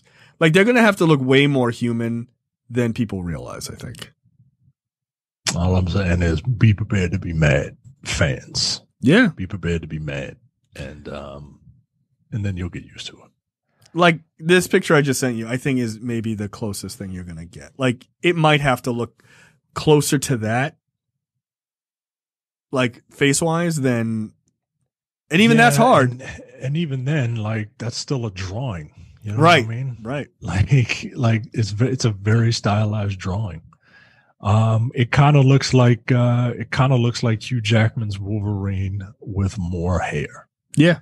And if you could do that, I think you can do that. And the different shades in his face, the different shades of orange in his face aren't as pronounced as they are in the older comics. Yeah, it looked like he had been rocking a goatee for 50 years, shaved it, and they took a picture of him right then.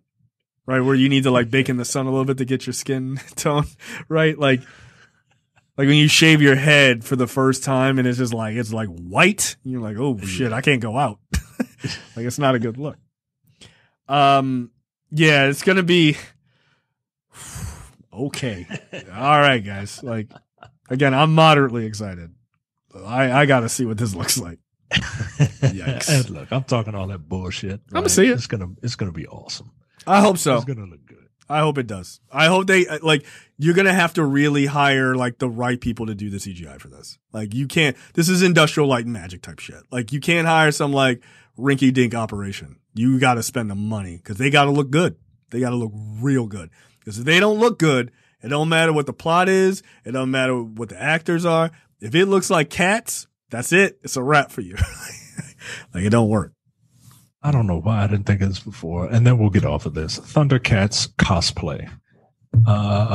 To see what some of these images look like, because there's a cosplay fandom for literally everything. I can tell you some of these I'm not a fan of. That's I see what some of these people are doing. Oh, this one's good. Some of them look pretty good. All right, this one's not bad. I feel like if they go this route with a little bit more money, this is probably where you want to go. That's see, and Demetrius, you're lucky, buddy. You can because everybody knows that Panthro is the black one, and Panthro don't have a bunch of hair on his fucking. God damn it. Panthro looks like a dude who's just like balding, right? It's got like a horseshoe haircut. Yeah. So you could pull that off, right? Like I feel like he could probably pull that off, but knowing him, he would probably want to be Lion-O because Lion-O's the hero and all that. No, Panthro's a hero. No, but he's the leader. I mean, you know what I yeah. mean? And that arrogant nigga would want to be the leader. Nah. Demetrius needs to be Snarf. That's who he should do cosplay as. A giant Snarf. No, let your little boy be Snarf. You can be Lion-O and he can be Snarf. No, he could be Orko, right? Everyone loved Orko on Masters of the Universe, right? Like that was cool, I guess. Yo, this is not gonna look good in live action. It's gonna look wild, dude. It's not gonna look good.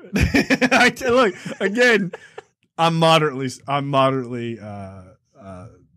excited for this. It's solely because of I cannot imagine this is gonna work out. I'm here for it though. We'll see. All right, next up. Right. American Gods gets canceled. To the surprise of not me. Not me. You can move on. Yeah, it's a shame because I absolutely love that book. It's one of my favorite books, and is it over there? Yeah, it's over there. It's over there, and it's got a bunch of creases in it because I've read it a few times. It's one of the few books that I've read like more than once, and it sucks because that's a really cool story. Yeah, but look, it was doomed from the get-go. Yeah, the second what's the name left, it was over. Yeah, so that is canceled. What is #Black Utonium? Oh, Powerpuff live action pilot at the CW cast Donald Faison as Professor Utonium. Yeah, Black Utonium. All right, that's fine. Plutonium, if you will. I can't wait for all of the what is Carrie's generation called? Annoying? I can't wait for the annoying generation millennials? to be like. Is she a millennial? Yeah, she's a millennial. Oh, my childhood. Yeah, she's definitely not one of those people, but yeah. I'm scarred for life because Professor Utonium is Black Scrubs. Yeah, Turkleton is playing Professor Utonium. Is that his name? Yeah. Scrubs? No, one of the characters, his name is Turk, and one of the characters, like this old asshole, was like, "Oh, I thought your name was Turkleton." He's like, "No, what?" He's just a racist idiot. That's fine. Look, I like Donald Faison, and I feel like Donald Faison does not get enough work. He was awesome at Scrubs. This is cool. Look, I'm probably not going to watch this. I'm just not. Yeah. And it's not because of Donald Faison. I just don't care about Powerpuff Girls. I just don't. But good for him. Good for him. Hey, man. I like seeing his TV work. You know what I mean? Like, that's a steady paycheck. Yeah, you goddamn right it is. And it's on the CW, so it's going to work, and it's going to be multiple seasons. I would can't wait to be talking about this 9 years from now. Yeah. That Mojo Jojo showed up. They just cast Mojo Jojo's son. So that's the son. Yeah, somebody was fucking Mojo Jojo. Yes, a genius monkey with an exposed brain. Couldn't wait to get a part of that ass. So, all right. Great. Oh, Jesus. Last up, unhinged actor makes his way onto Thor, Love and Thunder. Russell Crowe is going to be in it. And yeah, I don't know what he's going to be. I guess I should go to that one website that said that mutants were going to be introduced in Falcon and the Winter Soldier because people have powers in it. Oh, wait. Turns out those powers are from a super soldier serum, not a mutation. Confirmed. Everything is confirmed. Look, Russell Crowe when he comes to play, he's very entertaining. Yep. And hopefully this will be a big enough payday where he is like, all right, I'm here to play. Let's do it. I got to tell you, man, I loved Unhinged. I loved it. Like, Unhinged was amazing. I don't know what Terrence's problem was. Yeah. Unhinged. I thought that would be a movie he was all about. Right. Yeah, I felt like that was right. That was right in his wheelhouse. I loved it. I thought Russell Crowe was a fucking madman, and it was awesome. Like he was so good. Oh, just give it like a light tap. It's downright neighborly. Just give a courtesy tap. Boop, boop. It's light. Friendly. I was like, yo, where are you from? he was from Kentucky by way of Australia. It's like, what the fuck? What's going on with that accent? But I didn't give a fuck because he was so fucking good as a lunatic. That's fine. Look, having him included in this, we don't know what role he's playing. It's great. I think Russell Crowe's awesome. Like you said, when he's there to play, he brings it. And give that man a good script, and he will fucking deliver for you. Like he just will. It's a great actor. Beta Ray Bill been cast? No, and there's no talk that like confirmed that Beta Ray Bill is in it. My guess is probably because everyone has been waiting for that character for years. And yeah, somebody made that suggestion. Have him voice Beta Ray, like, and do mocap for him. Oh, you know what? He might be. What is this character's name before I forget, or before I get it wrong, and then somebody fucking corrects me. He might be Thunderstrike, which is this person. Yeah, he kind of looks like Thor. Yeah. So I wouldn't be surprised if he's Thunderstrike. But nah, let him be better. Let him be Beta Ray Bill. He doesn't have to get into any type of shape. He doesn't have to get into a costume or nothing, right?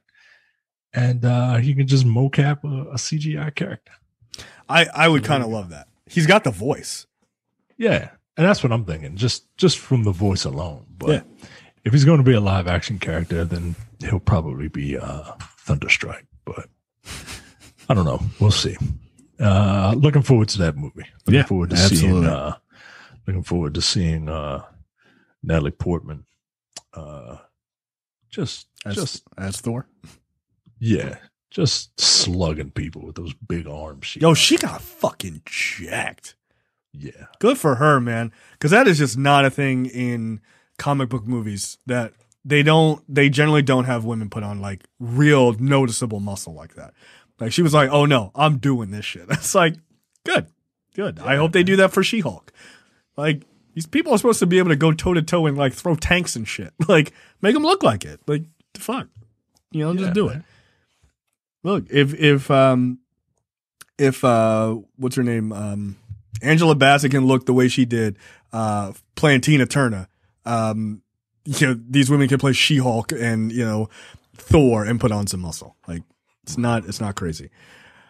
All right. For some reason I put this story in mine. Didn't mean to do that. Next up, Snyderverse fans, I put that in quotes, review bombed, Godzilla vs. Kong to the point where IMDb had to remove, all of the review bombing because they want WB to restore the Snyderverse. This is what happens when you negotiate with terrorists. This is exactly what happens. And I'm not going to say WB quote unquote deserves it because I think like they made a shrewd move. So maybe I guess they do kind of deserve it. But people are like, oh, there's a toxic part of this fan base that is doing this. That's what got this started. And I've been screaming this for weeks, and I don't know why people think I'm lying. This started as a joke. It was largely looked at as a joke, and then it got pushed up by bots. The vast majority of like anytime you see like, did you love the Snyderverse? All of that shit are run by bots. You go into Ray Fisher's timeline, whenever he makes a comment, all of the, we stand with you, Ray, 90% of those comments are bots. Just click on any of the accounts, and all they talk about is the Snyderverse for the last 7 months. They don't tweet about anything else. They're all bots. So, yeah, this is what you get. Like, it sucks. I mean, the only way I think that you defeat things like this is WB has to continue to make good movies. So yeah, that's the thing, man. You gotta make a series of movies so good that people just kind of forget about it. Yeah. Or you push the hardcore, like I idolize Zack Snyder fans to the fringes again. Yeah, they have to be moved to irrelevance. Yeah. Mortal Kombat might be able to do it in short term. No. You don't think so? No, it's gotta be another like DC Comics movie. Oh, I see what you mean. That's yeah. gotta be good. That's people will, they'll always, they can compartmentalize their hate, right? Yeah, I guess that's true. But if people are stuck on stupid, like they are going to ride or die for it until something better comes out. Yeah. Right? I didn't like Iron Man 2. Iron Man 3 came out. I forgot about Iron Man 2. You know what I mean? And then you go back and Iron Man 2 is not that bad. Like it's not. It's just it's too much like winking and nodding. I didn't like Thor the Dark World. You know what happened? They made Thor Ragnarok. Yep. And I got over it. Yeah. Nobody talks about the Dark World. Nobody talks about that movie. It's not good. No. So that's what WB needs to do. Yeah. They need to make a good movie. and they do make good movies, but like they need to build up to a Justice League movie that will make people forget about this whole Snyderverse thing. Yeah, I have my theories, and that's actually the big story at the end of this movie TV news section this week. I have my thoughts and theories about why they did what they did today. That coincides in what you're talking about. So we'll come back to it. But yeah, so IMDb actually removed all of these bullshit reviews of Godzilla versus Kong.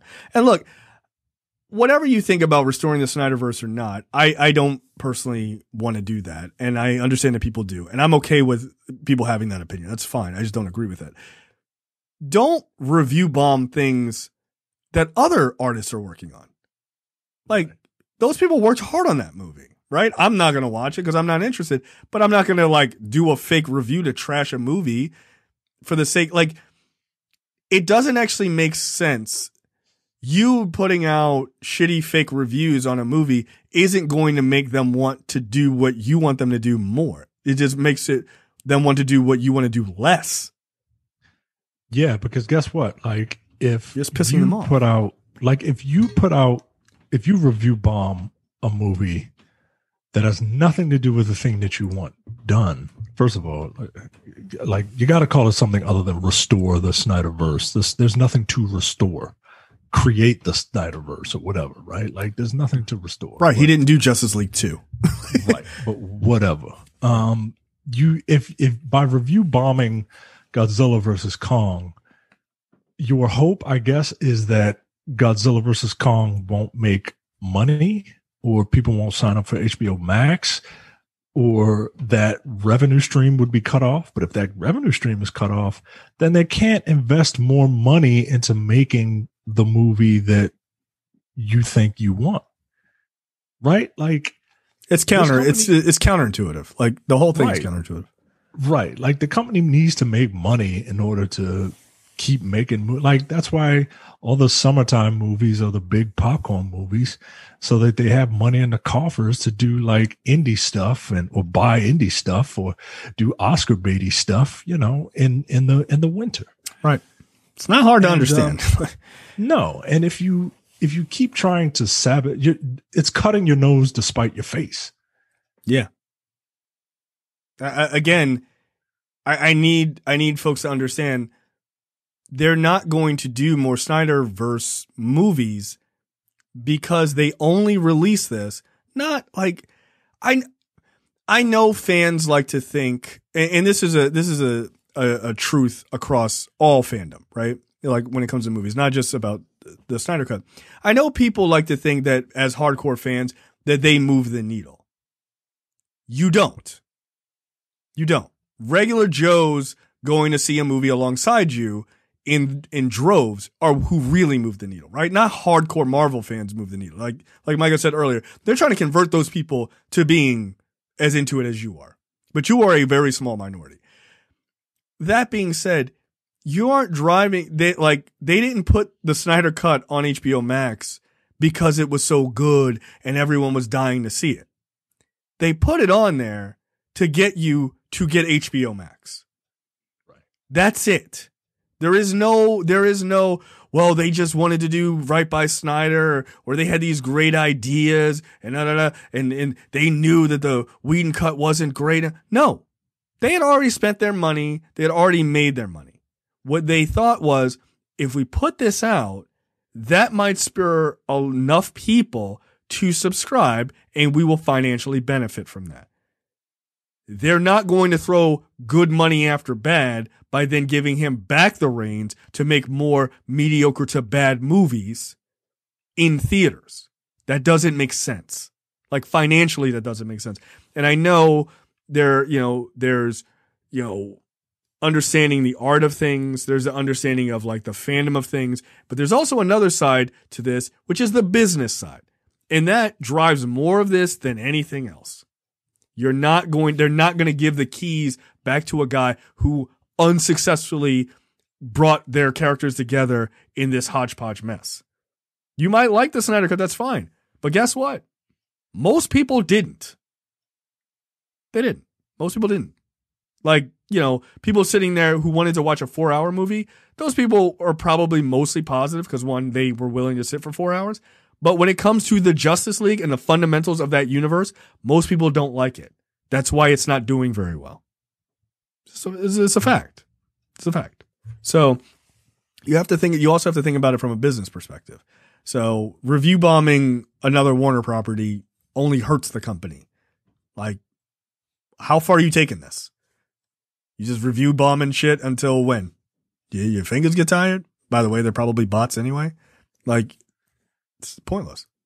There's another thing about fanatics that they need to understand is that while you have grown up with these properties and you are, you are fans of them, you know, you love them or whatever, that they're not yours.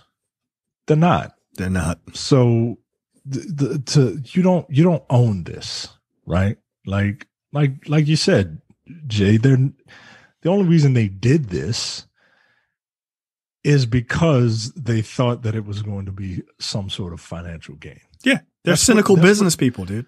They don't care about art, yo. They don't.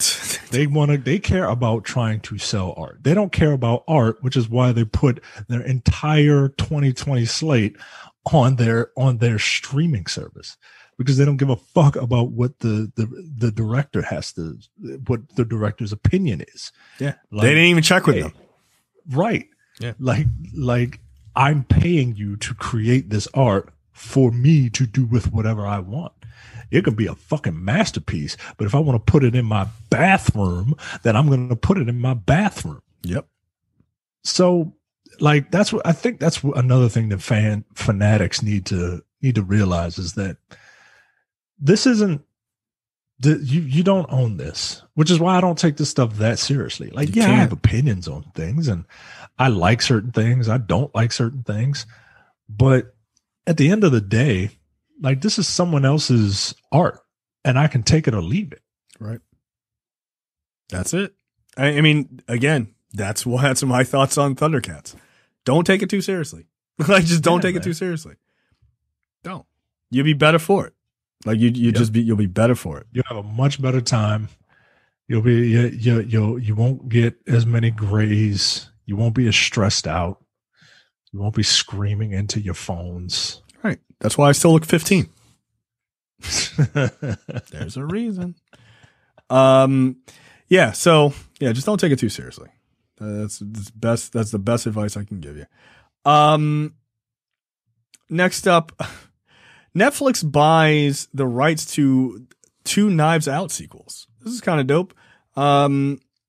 They bought the rights to Knives Out 2 and 3, which will show director Ryan Johnson and star Daniel Craig reteaming for 2 more detective stories. They bought Knives Out, the rights to those 2 sequels for $450 million. So, yeah, that's a chunk of change. Considering, I mean, I feel like those are going to do really well, but at the same time, like, how much, like, I'm very interested in Netflix's business model, right? Like, because like, everyone has Netflix. And so at a certain point, we've just hit the wall, right? And maybe how do they make money? Well, they don't. Well, I mean, they do, obviously, from subscriptions. They make enough money to stay afloat, right? But, like, there's no profit in it. Well, once you hit a line, that's it, right? Like HBO Max and Disney Plus and all these other ones, they've got tons of space to grow. Netflix is like, they're hitting the top point. So I guess the point is you got to spend money to just keep people subscribed. That's the goal, right? It's not about new subscribers. It's about maintaining subscribers. So yeah, $450 million is a lot, but I mean, what are they making a month? Like, hold on. How many subscribers does Netflix have? It's gotta be an insane amount, right? As of 2020, they had 203 million paid subscribers. That's a lot. Let's say 203 million, at like $10 a piece, right? Like, that's a lot of money a month, dude. Like, that's a lot of money a month. And they have to do that just to kind of stay afloat. I think they're getting to the point where they might be just getting too big. Like, there's a point where you're just going to hit the wall, and it's like I don't know where the profit margin is. And where you would think it would be in advertising. But they don't have advertising. Well, I don't know. We don't know what their global reach is. No, that's the worldwide numbers. Oh, those are the worldwide numbers. Okay. Yeah, 203 million worldwide. Yeah, I have no idea. Don't get me lying. I'm sure if you Google how does Netflix make money, someone has done the legwork. Right. I mean, they make over $2 billion a month. If you're talking and I'm just saying $10, like just for easy math, right? Obviously plenty of subscriptions are over that. That's $2 billion a month. Now, that's a crazy amount of money. So maybe 450 is not that bad, but they have so many loans out, right? Like they've got to be borrowing money like crazy. I would think so. I don't know. So are you excited about 2 more Knives Out movies? Yes, I am. I'm a Rian Johnson fan. Didn't that guy make the worst Star Wars movie ever, Micah? He made the best Star Wars movie ever. And I really do like that Star Wars movie. Like, I know everybody hates it. It's the best of the 3. I really enjoy that movie. It's good. And I enjoy it. I think I enjoy it in relation to the Force Awakens. You know what I mean? Mm-hmm. Like how I enjoy Empire the most, but it's because of the direct relationship that it has with its previous movie. I've seen all but one of Rian Johnson's movies because I like them. Which one haven't you seen? The Mountain Goats. Oh, I haven't seen that. I don't know what that is, but that's like a direct-to-video documentary. So that don't count. I've seen all of Rian Johnson's movies, right? Like I enjoy them, and I really like Knives Out. The problem with sequels, and I think this could work. The problem with sequels is that Knives Out was good because it was a subversion of what a mystery film is. Right. Right. You know who the killer is within the first 5 minutes of the movie. So, and it's not a joke. Like, it's not a trick, right? No, they're like, no, seriously. This person killed this person. But the movie was still incredibly interesting and it worked. I feel like that trick can only be done once. Yeah. Rian Johnson has to be pretty fucking clever to pull this off. Yeah. Yeah. So, but I think he could pull it off. I think he can. No, I think he's super smart. Yeah. Yeah. I think that guy is way smarter than people realize. And I'm really looking forward to it. So, yeah, I'm excited for a Knives Out sequel. Yeah. Well, you're getting 2. So. 2 of them. I'm fine with it. I loved it. I thought it was. I love a good murder mystery.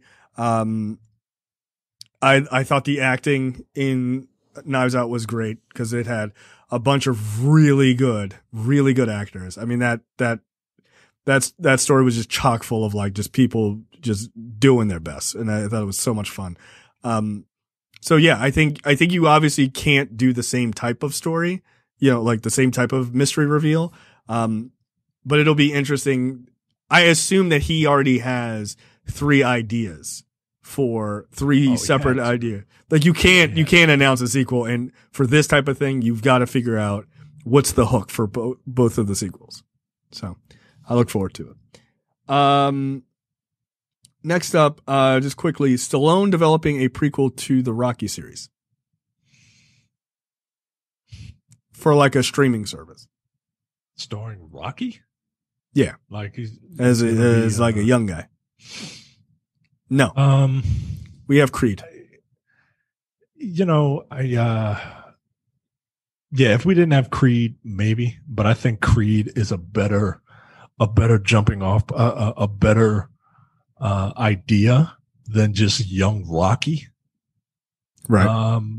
Because what am I going to do? Watch him grow up in Philadelphia? This is like the worst series I've ever heard. Like, who cares?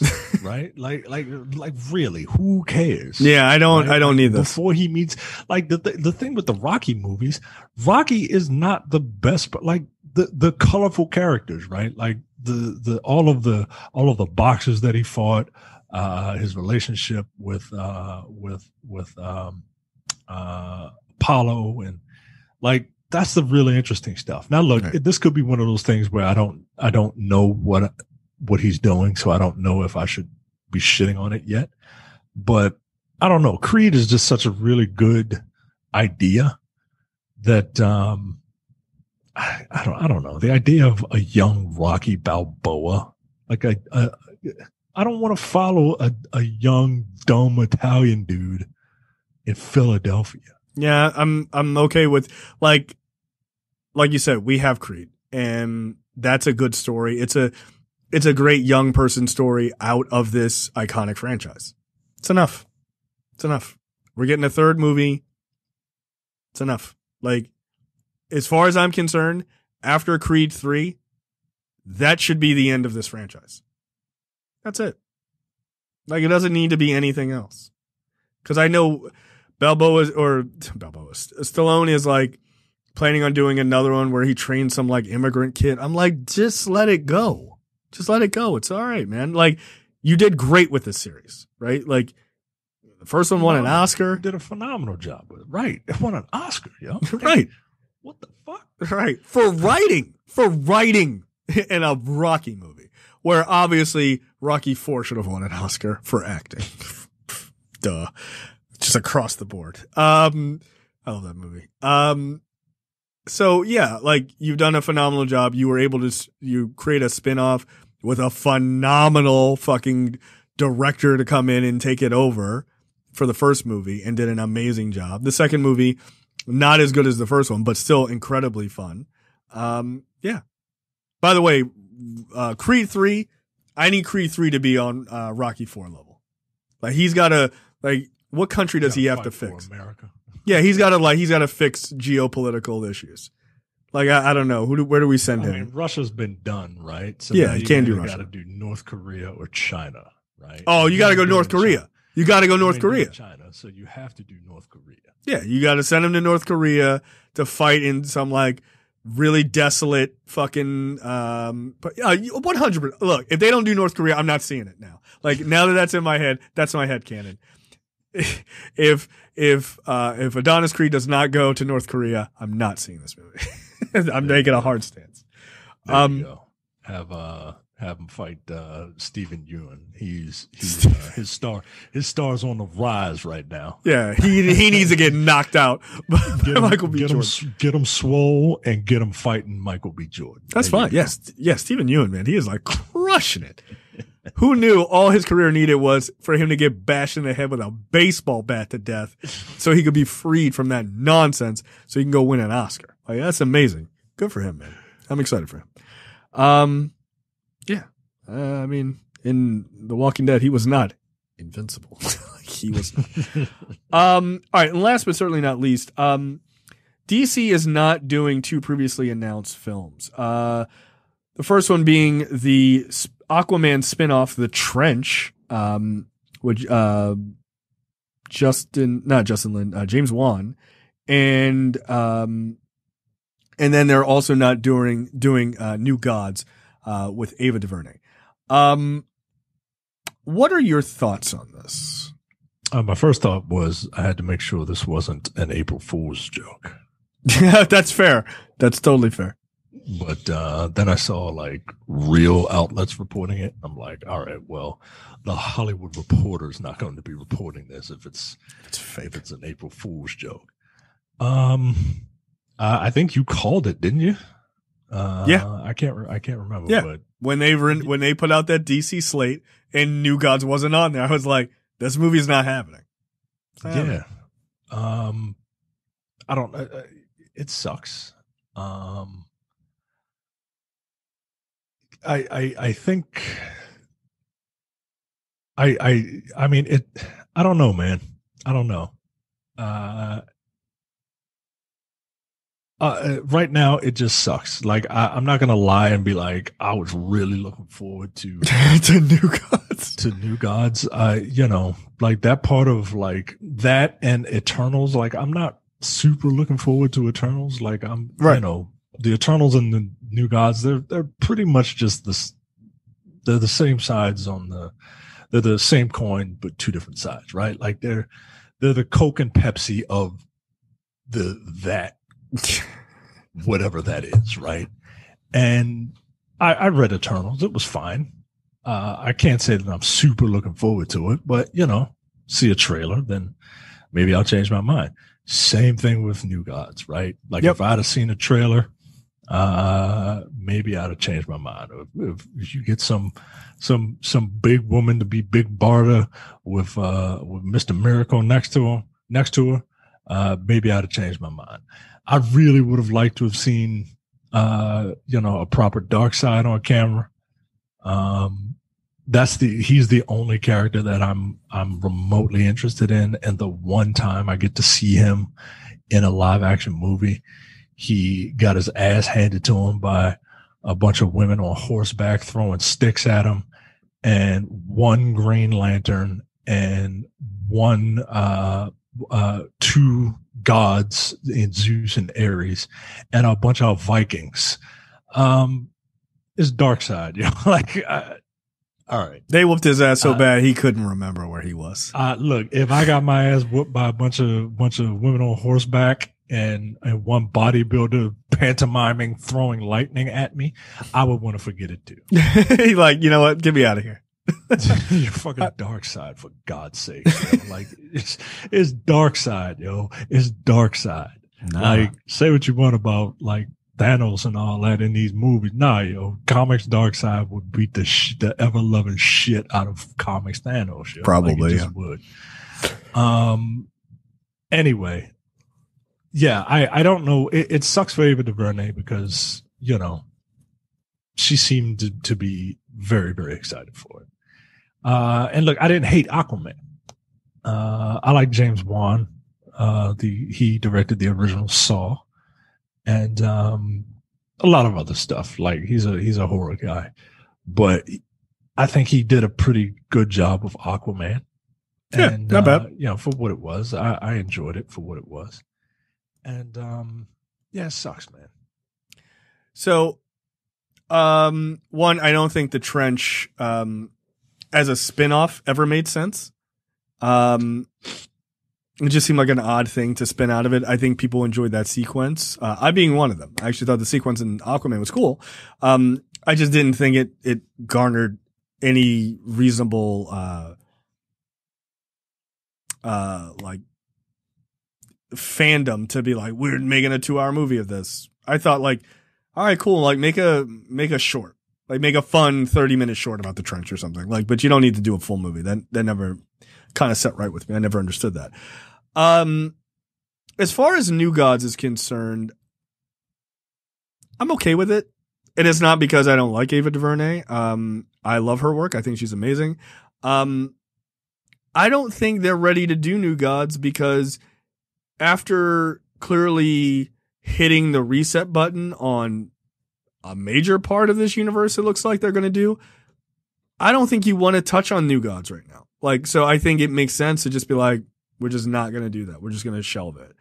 But this brings back to the conversation that we were having earlier, that I promised that I had some thoughts on it. I think what DC is doing is they're thinning out their universe, and they're thinning it out on purpose to start building properly. And I don't know how exactly they're building it, but I do know this. They've got at least 4 movies, 4, maybe even 5 movies in the pipeline right now that are like about to start filming or actively filming or finished that are coming out soon. If they can, and they all are kind of heavy hitters in their own right? You've got Black Adam eventually will come out. If that is, it looks even remotely good. The fact that it's got the Justice Society in it will get people excited because it's a big team up, right? And people like Dr. Fate and stuff like that people never thought they'd see on screen. But it has The Rock in it, and The Rock is incredibly popular. Like, for better or for worse, he's incredibly popular. He'll put butts in the seats. You've got the Batman. The Batman is your big gun. I don't care what people say. I'm tired of watching Batman. Until that trailer fucking comes out, right? Batman, people go see Batman movies. They just do. They like Batman. He's their fucking. There's a reason that 90% of their comics are Batman or Batman adjacent books, right? Like they're big stuff. He's the big gun. So that's two.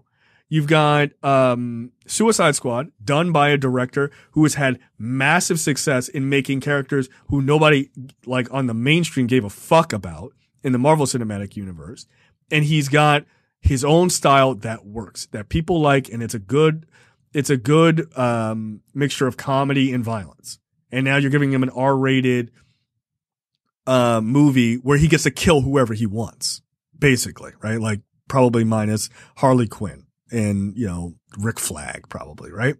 So that's three. That's three that could be incredibly successful movies. Then you have Zatanna possibly being a success. You've got Shazam! Fury of the Gods. People like the first Shazam, and that was a really good 4-quadrant movie. It just was. And so now they're probably going to dig even deeper into that. And that seems to be kind of, in my opinion, where they need to kind of flip their universe and make it much more lighter like that. It doesn't have to be all like that, but not Snyder level, but a little bit on the Shazam, like closer to the Shazam side, right? And obviously that can be on the more comedy end.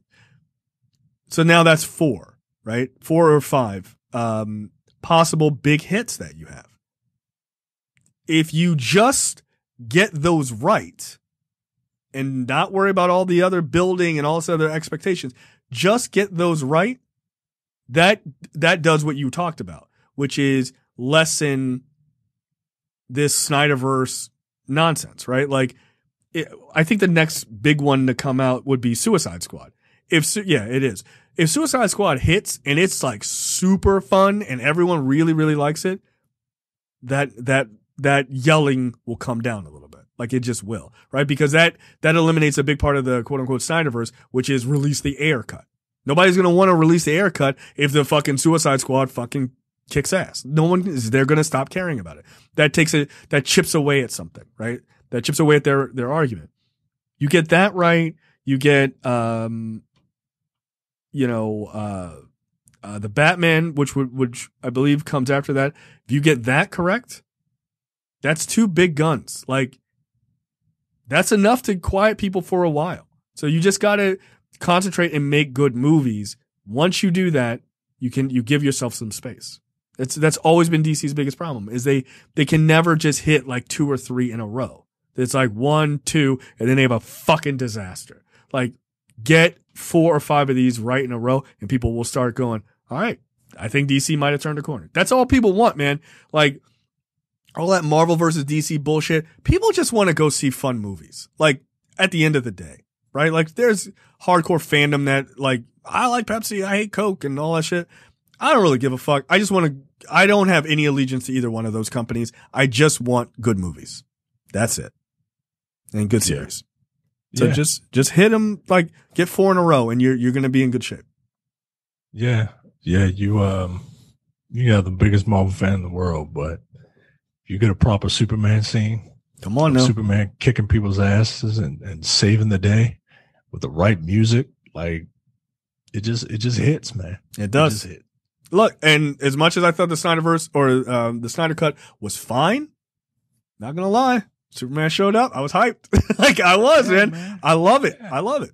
I love that superhero heroics. It's great.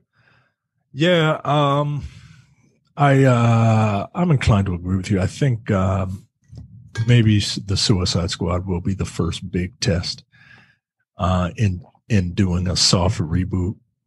Yeah. And if they can, the problem's going to be when they get to the big 3. Now it looks like Batman they're probably kind of taken care of, but at the same time, I don't know how connected that's going to be. Right. I don't think it's going to be connected to anything. Which you can't, in my opinion, you can't have 2 parallel Batman movie series running. No. Unless one of them stars Terry McGinnis as Batman. That's a fair point. That's a fair point. I think it is time for that. I really do think it's time for that. And I'm 100% okay with that. Like, I think that would be fun. Yeah. Like, this is what you need. This is the next evolution of what a Batman movie should be. Now, how do you do that though? Because obviously Terry McGinnis is from the future. Like how do you explain that? Do you just explain that like via the multiverse? I mean, I don't know. Everything is the multiverse with them, right? Right. But what you do is you have, what movie could you do it in? I'm thinking you have Batman. Oh, and by the way, we didn't mention Flashpoint, right? If they get that right, that gives you a good reset too. Right. If you get Flashpoint right, you can do anything. Right. Exactly. So I want to say that you can kind of get Terry McGinnis to fly in and do like some sort of cameo that people just aren't expecting in like a big movie, right? Like the only one I can think of right now off the top of my head that would make sense would be Suicide Squad, because Suicide Squad is zany and wacky and whatever. There's a giant fucking Starman, Starro here. I would literally buy anything at this point. Right. Have him come in and give a quick, like, I'm Batman. Like, we know who he is. And then once you introduce him, then I think you can figure it out. I literally don't know, because everything is just all over the place. So it's very difficult to kind of spitball an idea. But, otherwise you can just cop out and use Flashpoint. But I think they will. It'll be interesting to see what they do. I honestly don't. I mean, everyone's like, well, just use Flashpoint. But they're leaving parts of their universe intact that they've built. It's not like they're using Flashpoint to blank everything and start over. Or maybe they are, which would be weird. Like, all right, Wonder Woman 1984 didn't exist. You're like, okay, that seems like an odd choice. Like, I don't know what they're thinking. And it's going to take, and this is where you've got Jeff Johns there. You need somebody like him, figure out what the comic booky way of making this work is, and then make it work. Hire real writers and directors to make that happen. But you're going to have to figure out a way to really flip this. And I'm not saying that they're not going to be able to do it. I just don't know what that idea is. Yeah. I don't know. I would love for them to do Terry McGinnis. I think it would be interesting. But I feel like you got to have Michael Keaton on board, right? Like, if you can bring in Keaton to do old Bruce Wayne, I think it works. I think it super works. Oh, I mean, it absolutely works, right? Yeah. Like, you get, I mean, because now he says he's not sure if he's going to be in The Flash because of COVID and everything else. He doesn't know. Yeah. I don't know, man. Just give me a Batman Beyond movie. I think it'd be dope. Please. I would be fine with them to, like, the Batman is like Bruce Wayne early on and then a separate futuristic Terry McGinnis one. I'd be totally fine with that. That would make sense. You get more Batman, which is the thing that sells. Right. And it's new. You get a brand new cast of villains and you could eventually it was like, oh well, Terry McGinnis was genetically Bruce Wayne's son or some shit like that. I don't know, but there's a lot that you can do with it. And there's a whole new universe to play in. Yep. I think it's something futuristic. Like that's something else that Marvel doesn't have. It doesn't have I guess Marvel I don't consider Guardians of the Galaxy in that side of the Marvel universe futuristic. I consider it cosmic. Yeah. Like you can have like a futuristic Iron Man movie, right? Like where Iron Man takes place in a future that you can see, but you just can't grasp yet. So you want Marvel to do 2099? Is that it? You want them to do Doom 2099? Okay. All right. No, I'm saying I want Warner's to do a Batman Beyond. No. I heard Micah wants Doom 2099. I do want Spider-Man 2099. That would be fucking dope. I'm okay with that. Who doesn't like Miguel O'Hara? Yeah. I'm not a huge fan of Doom 2099. I don't like this design at all. Well, it was, it is what it is. Yeah, it certainly was. All right, let's do what the fuck, and then quickly get to trailers. This is gross footage from a massive mouse plague will haunt your nightmares. India, Australia. Close. Oh, Jesus Christ! I don't know if I can read this. Parts of Australia are battling a plague of rodents. Large rural portions of inland New South Wales and Queensland are being overrun by millions of mice, and it is literally creeping me the fuck out. Like, I don't need to see the video, guys. They've taken over farmlands, homes, stores, hospitals. Jesus. Burn it all. Rutgers reports that the region's bumper grain crop led to the surge in rodents. You can imagine that every time you open the cupboard, every time you go into your pantry, there are mice present. No. No. No, it'd be time to go. That's disgusting. Yeah, I can't. I don't like mice, Joe. No. You have no idea how much I can't read the rest of that story. No. You got me, JTD. You got me. Yeah. We were talking mad shit on him the last couple of weeks. He's like, all right, I got something for your ass. I mean, my story is not much better. Swarms of snakes and spiders flee towards home to escape Australia floods. I don't like none of that shit. First it was mice, now it's spiders and snakes. While some inland portions of Australia are being overrun by millions of rodents, our stories are connected. Congratulations. Residents closer to the coast are getting hit with heavy rains and flooding. What I would rather have that. And that's led to a deluge of spiders and snakes looking to escape the rising waters. I would not be okay with that. No. I'm never living in Australia. I can say that with 100% certainty. My wife, who I want to visit, travel, she don't even want to visit.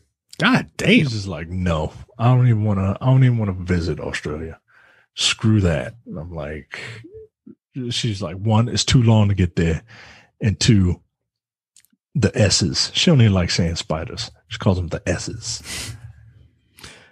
Nah, yo. Nah. No, can't do it.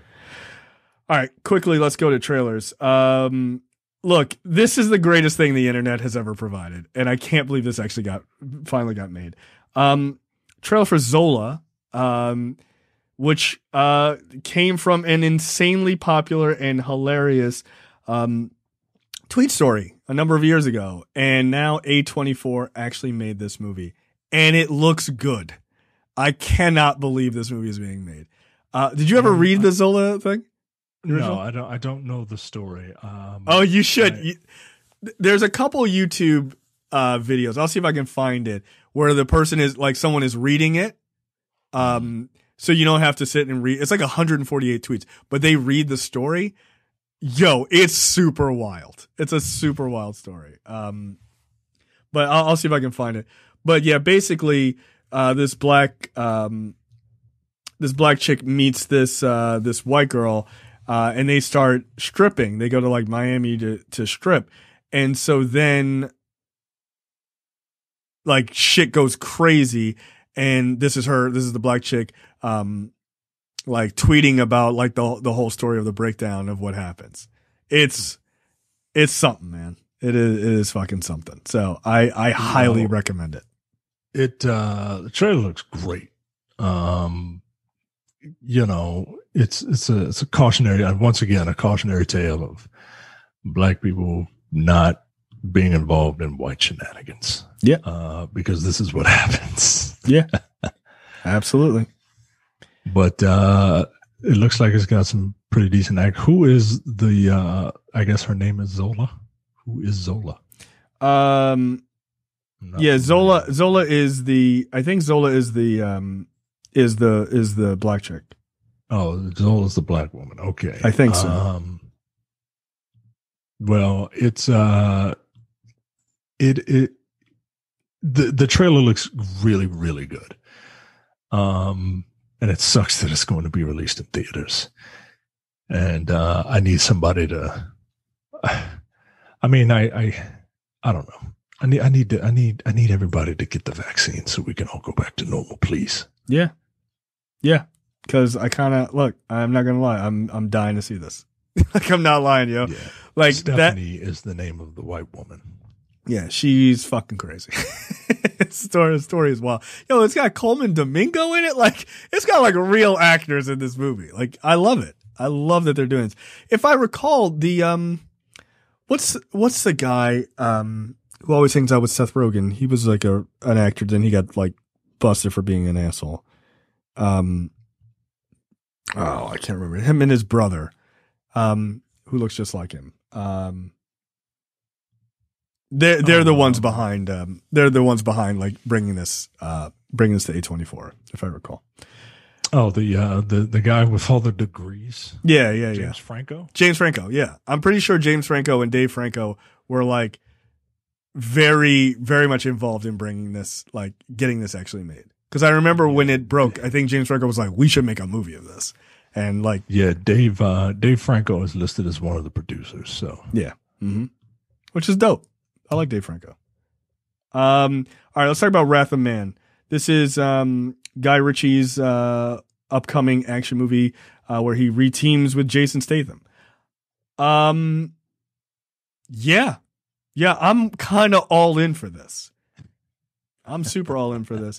Let me tell you how much of an impression this made on somebody. Brad yesterday was like, "Hey, the screener for Wrath of Man. Let me talk to you about that." I was like, "Wow, okay," because he's a big Guy Ritchie fan. Yeah, he talked about it with me. We might have talked about it on Dense Pixels. Oh, really? I'm only in the first few minutes of your episode. This. But yeah, look, man, I'm a Guy Ritchie fan, and him teaming up with Jason Statham. Yeah, man, like, let's do it. This guy is posing as a like a security guard for armored truck, and he's not just any security guard, because he's like a super killer, right? Like he tracks down and kills the elusive Post Malone in this trailer, who smells like garbage. But he has ulterior motives. And look, man, I'm all about it. Look, Jason Statham normally does action movies that are not good. So it's nice to see him doing action with a director who we know can deliver. Right? Yeah. Like, he's normally doing a lot of like B level action movies. Where Statham, given the right work, is pretty fun to watch. So now, look, I'm not saying this is going to be like some story tour de force, right? This is very much a blatant like revenge story, right? But it's Guy Ritchie, so it's going to be, the action is going to be cool, and it's going to have a lot of like dark humor to it. Yep. Yeah, man, I'm with it. Snatch is Snatch is in my top 5 movies, man, and as it should be. And I'm very much looking forward to this movie. Look, Guy Ritchie's last movie, The Gentleman, was awesome. I loved it. I dug it, man. I really dug that movie. So, yeah, more of this. I'm totally fine with it. And last, certainly not least, the Suicide Squad. There are 2 different trailers. There's a red band. Then there's one called the Rebellion trailer that is more of a green band trailer. I think this looks fun. I think it's got, James Gunn style, splattered all over it. It just looks like a fucking blast. It looks like a blast to me. Yeah, man. This is a hell of a way to restart. Pseudo restart. Like, this feels like the movie that the other one should have been. Mm-hmm. A great cast of characters. Just everyone looks like they're having fun. John Cena is hilarious. Margot Robbie, you know, her voice is still kind of weird to me doing Harley Quinn. Right. But that's just because I'm so used to like Arlene Sorkin doing it. But yeah, man, looks fun. I can't wait to watch this. Also, we would be remiss if we did not mention that Stallone is doing the voice for King Shark, which is awesome. Putting Stallone both in the MCU and the DCEU. So good for him. That's pretty dope. Look, I love it. I think it looks really fun. I like that King Shark is in it, and it's just like he's just like kind of like a fat shark. He kind of looks like the one from the Harley Quinn show, like that Ray Funches does the voice for. Just one of the guys. Yeah, just one of the guys. And the villain is fucking Starro, like the most bizarre wackadoo DC character. But this is like I saw somebody say, you know, like they felt like it was like trying too hard, and I didn't agree with them. But then after watching the trailer again, I think they're right. It is trying too hard, but that's the point of the team. Is that they are a bunch of tryhards. Like they you know, they're like the villains who never were taken seriously. You know what I mean? Like, so they were always just a joke. So they're always trying to be taken seriously and trying to be considered badass, but they're not. They're not. They're losers. Like, that's the whole point. John Cena in one of these trailers is like, I love peace. I will do anything for peace. And I don't care how many men, women, and children I have to kill in order to get peace. Like, yeah, that's a tryhard, yo. Yeah. That's exactly what they are. Is a group of tryhards. So yeah, I think this looks fun. I mean, I think King Shark is easily going to be the standout in this. Like, just the couple of moments they show him like literally ripping a guy in half. like that's fun. But this is how you can do an R-rated Suicide Squad movie, but still make it fun, right? And also, this is a prime example of like not taking the source material too seriously. It's ridiculous. Like, it's a giant starfish. What the fuck, man? Like, just go for it and have fun doing that. And Gunn is the perfect person for this. I feel like absolutely perfect for it. But I think this is gonna be an easy win for them. Idris Elba tells John Cena that like he's wearing a toilet seat on his head. Like, yeah, like just have fun, man. Yeah, and this movie looks fun. Yeah, I can't wait. Like, it's still got your violence. It's still got, you know, your mature themes or whatever. But it's fun. It's fun, dude. Like that's what that Justice League movie was not. It's not fun. That Justice League movie was all dark and so self-serious. Yo, it's a comic book movie, yo. It's a comic book movie. Right. It doesn't have to be taken seriously. Right. Never forget that this stuff is fundamentally for children. It just is. Yeah. So you're supposed to have some comedy beats and like it's like weirdly the Rick Flag character looks so much more relaxed here than he did being taken uber seriously in the last movie. Yeah. So yeah, like this is the way to do it, man. I'm all in. And if you watch the Rebellion trailer, they show a little bit more. Some of the characters, some of the lesser characters get a little bit more, they get a little bit more time on screen. So you get to see some more powers and stuff like that. And you get to see Bloodsport's weaponry a little bit more, which is pretty dope. Like, it looks fun. So yeah, I'm here for it, man. This looks fun. All right. That's it for us. This is a long episode. Any parting words before we get out of here? Nope. All right. That's it, guys. We'll see you next week. See ya.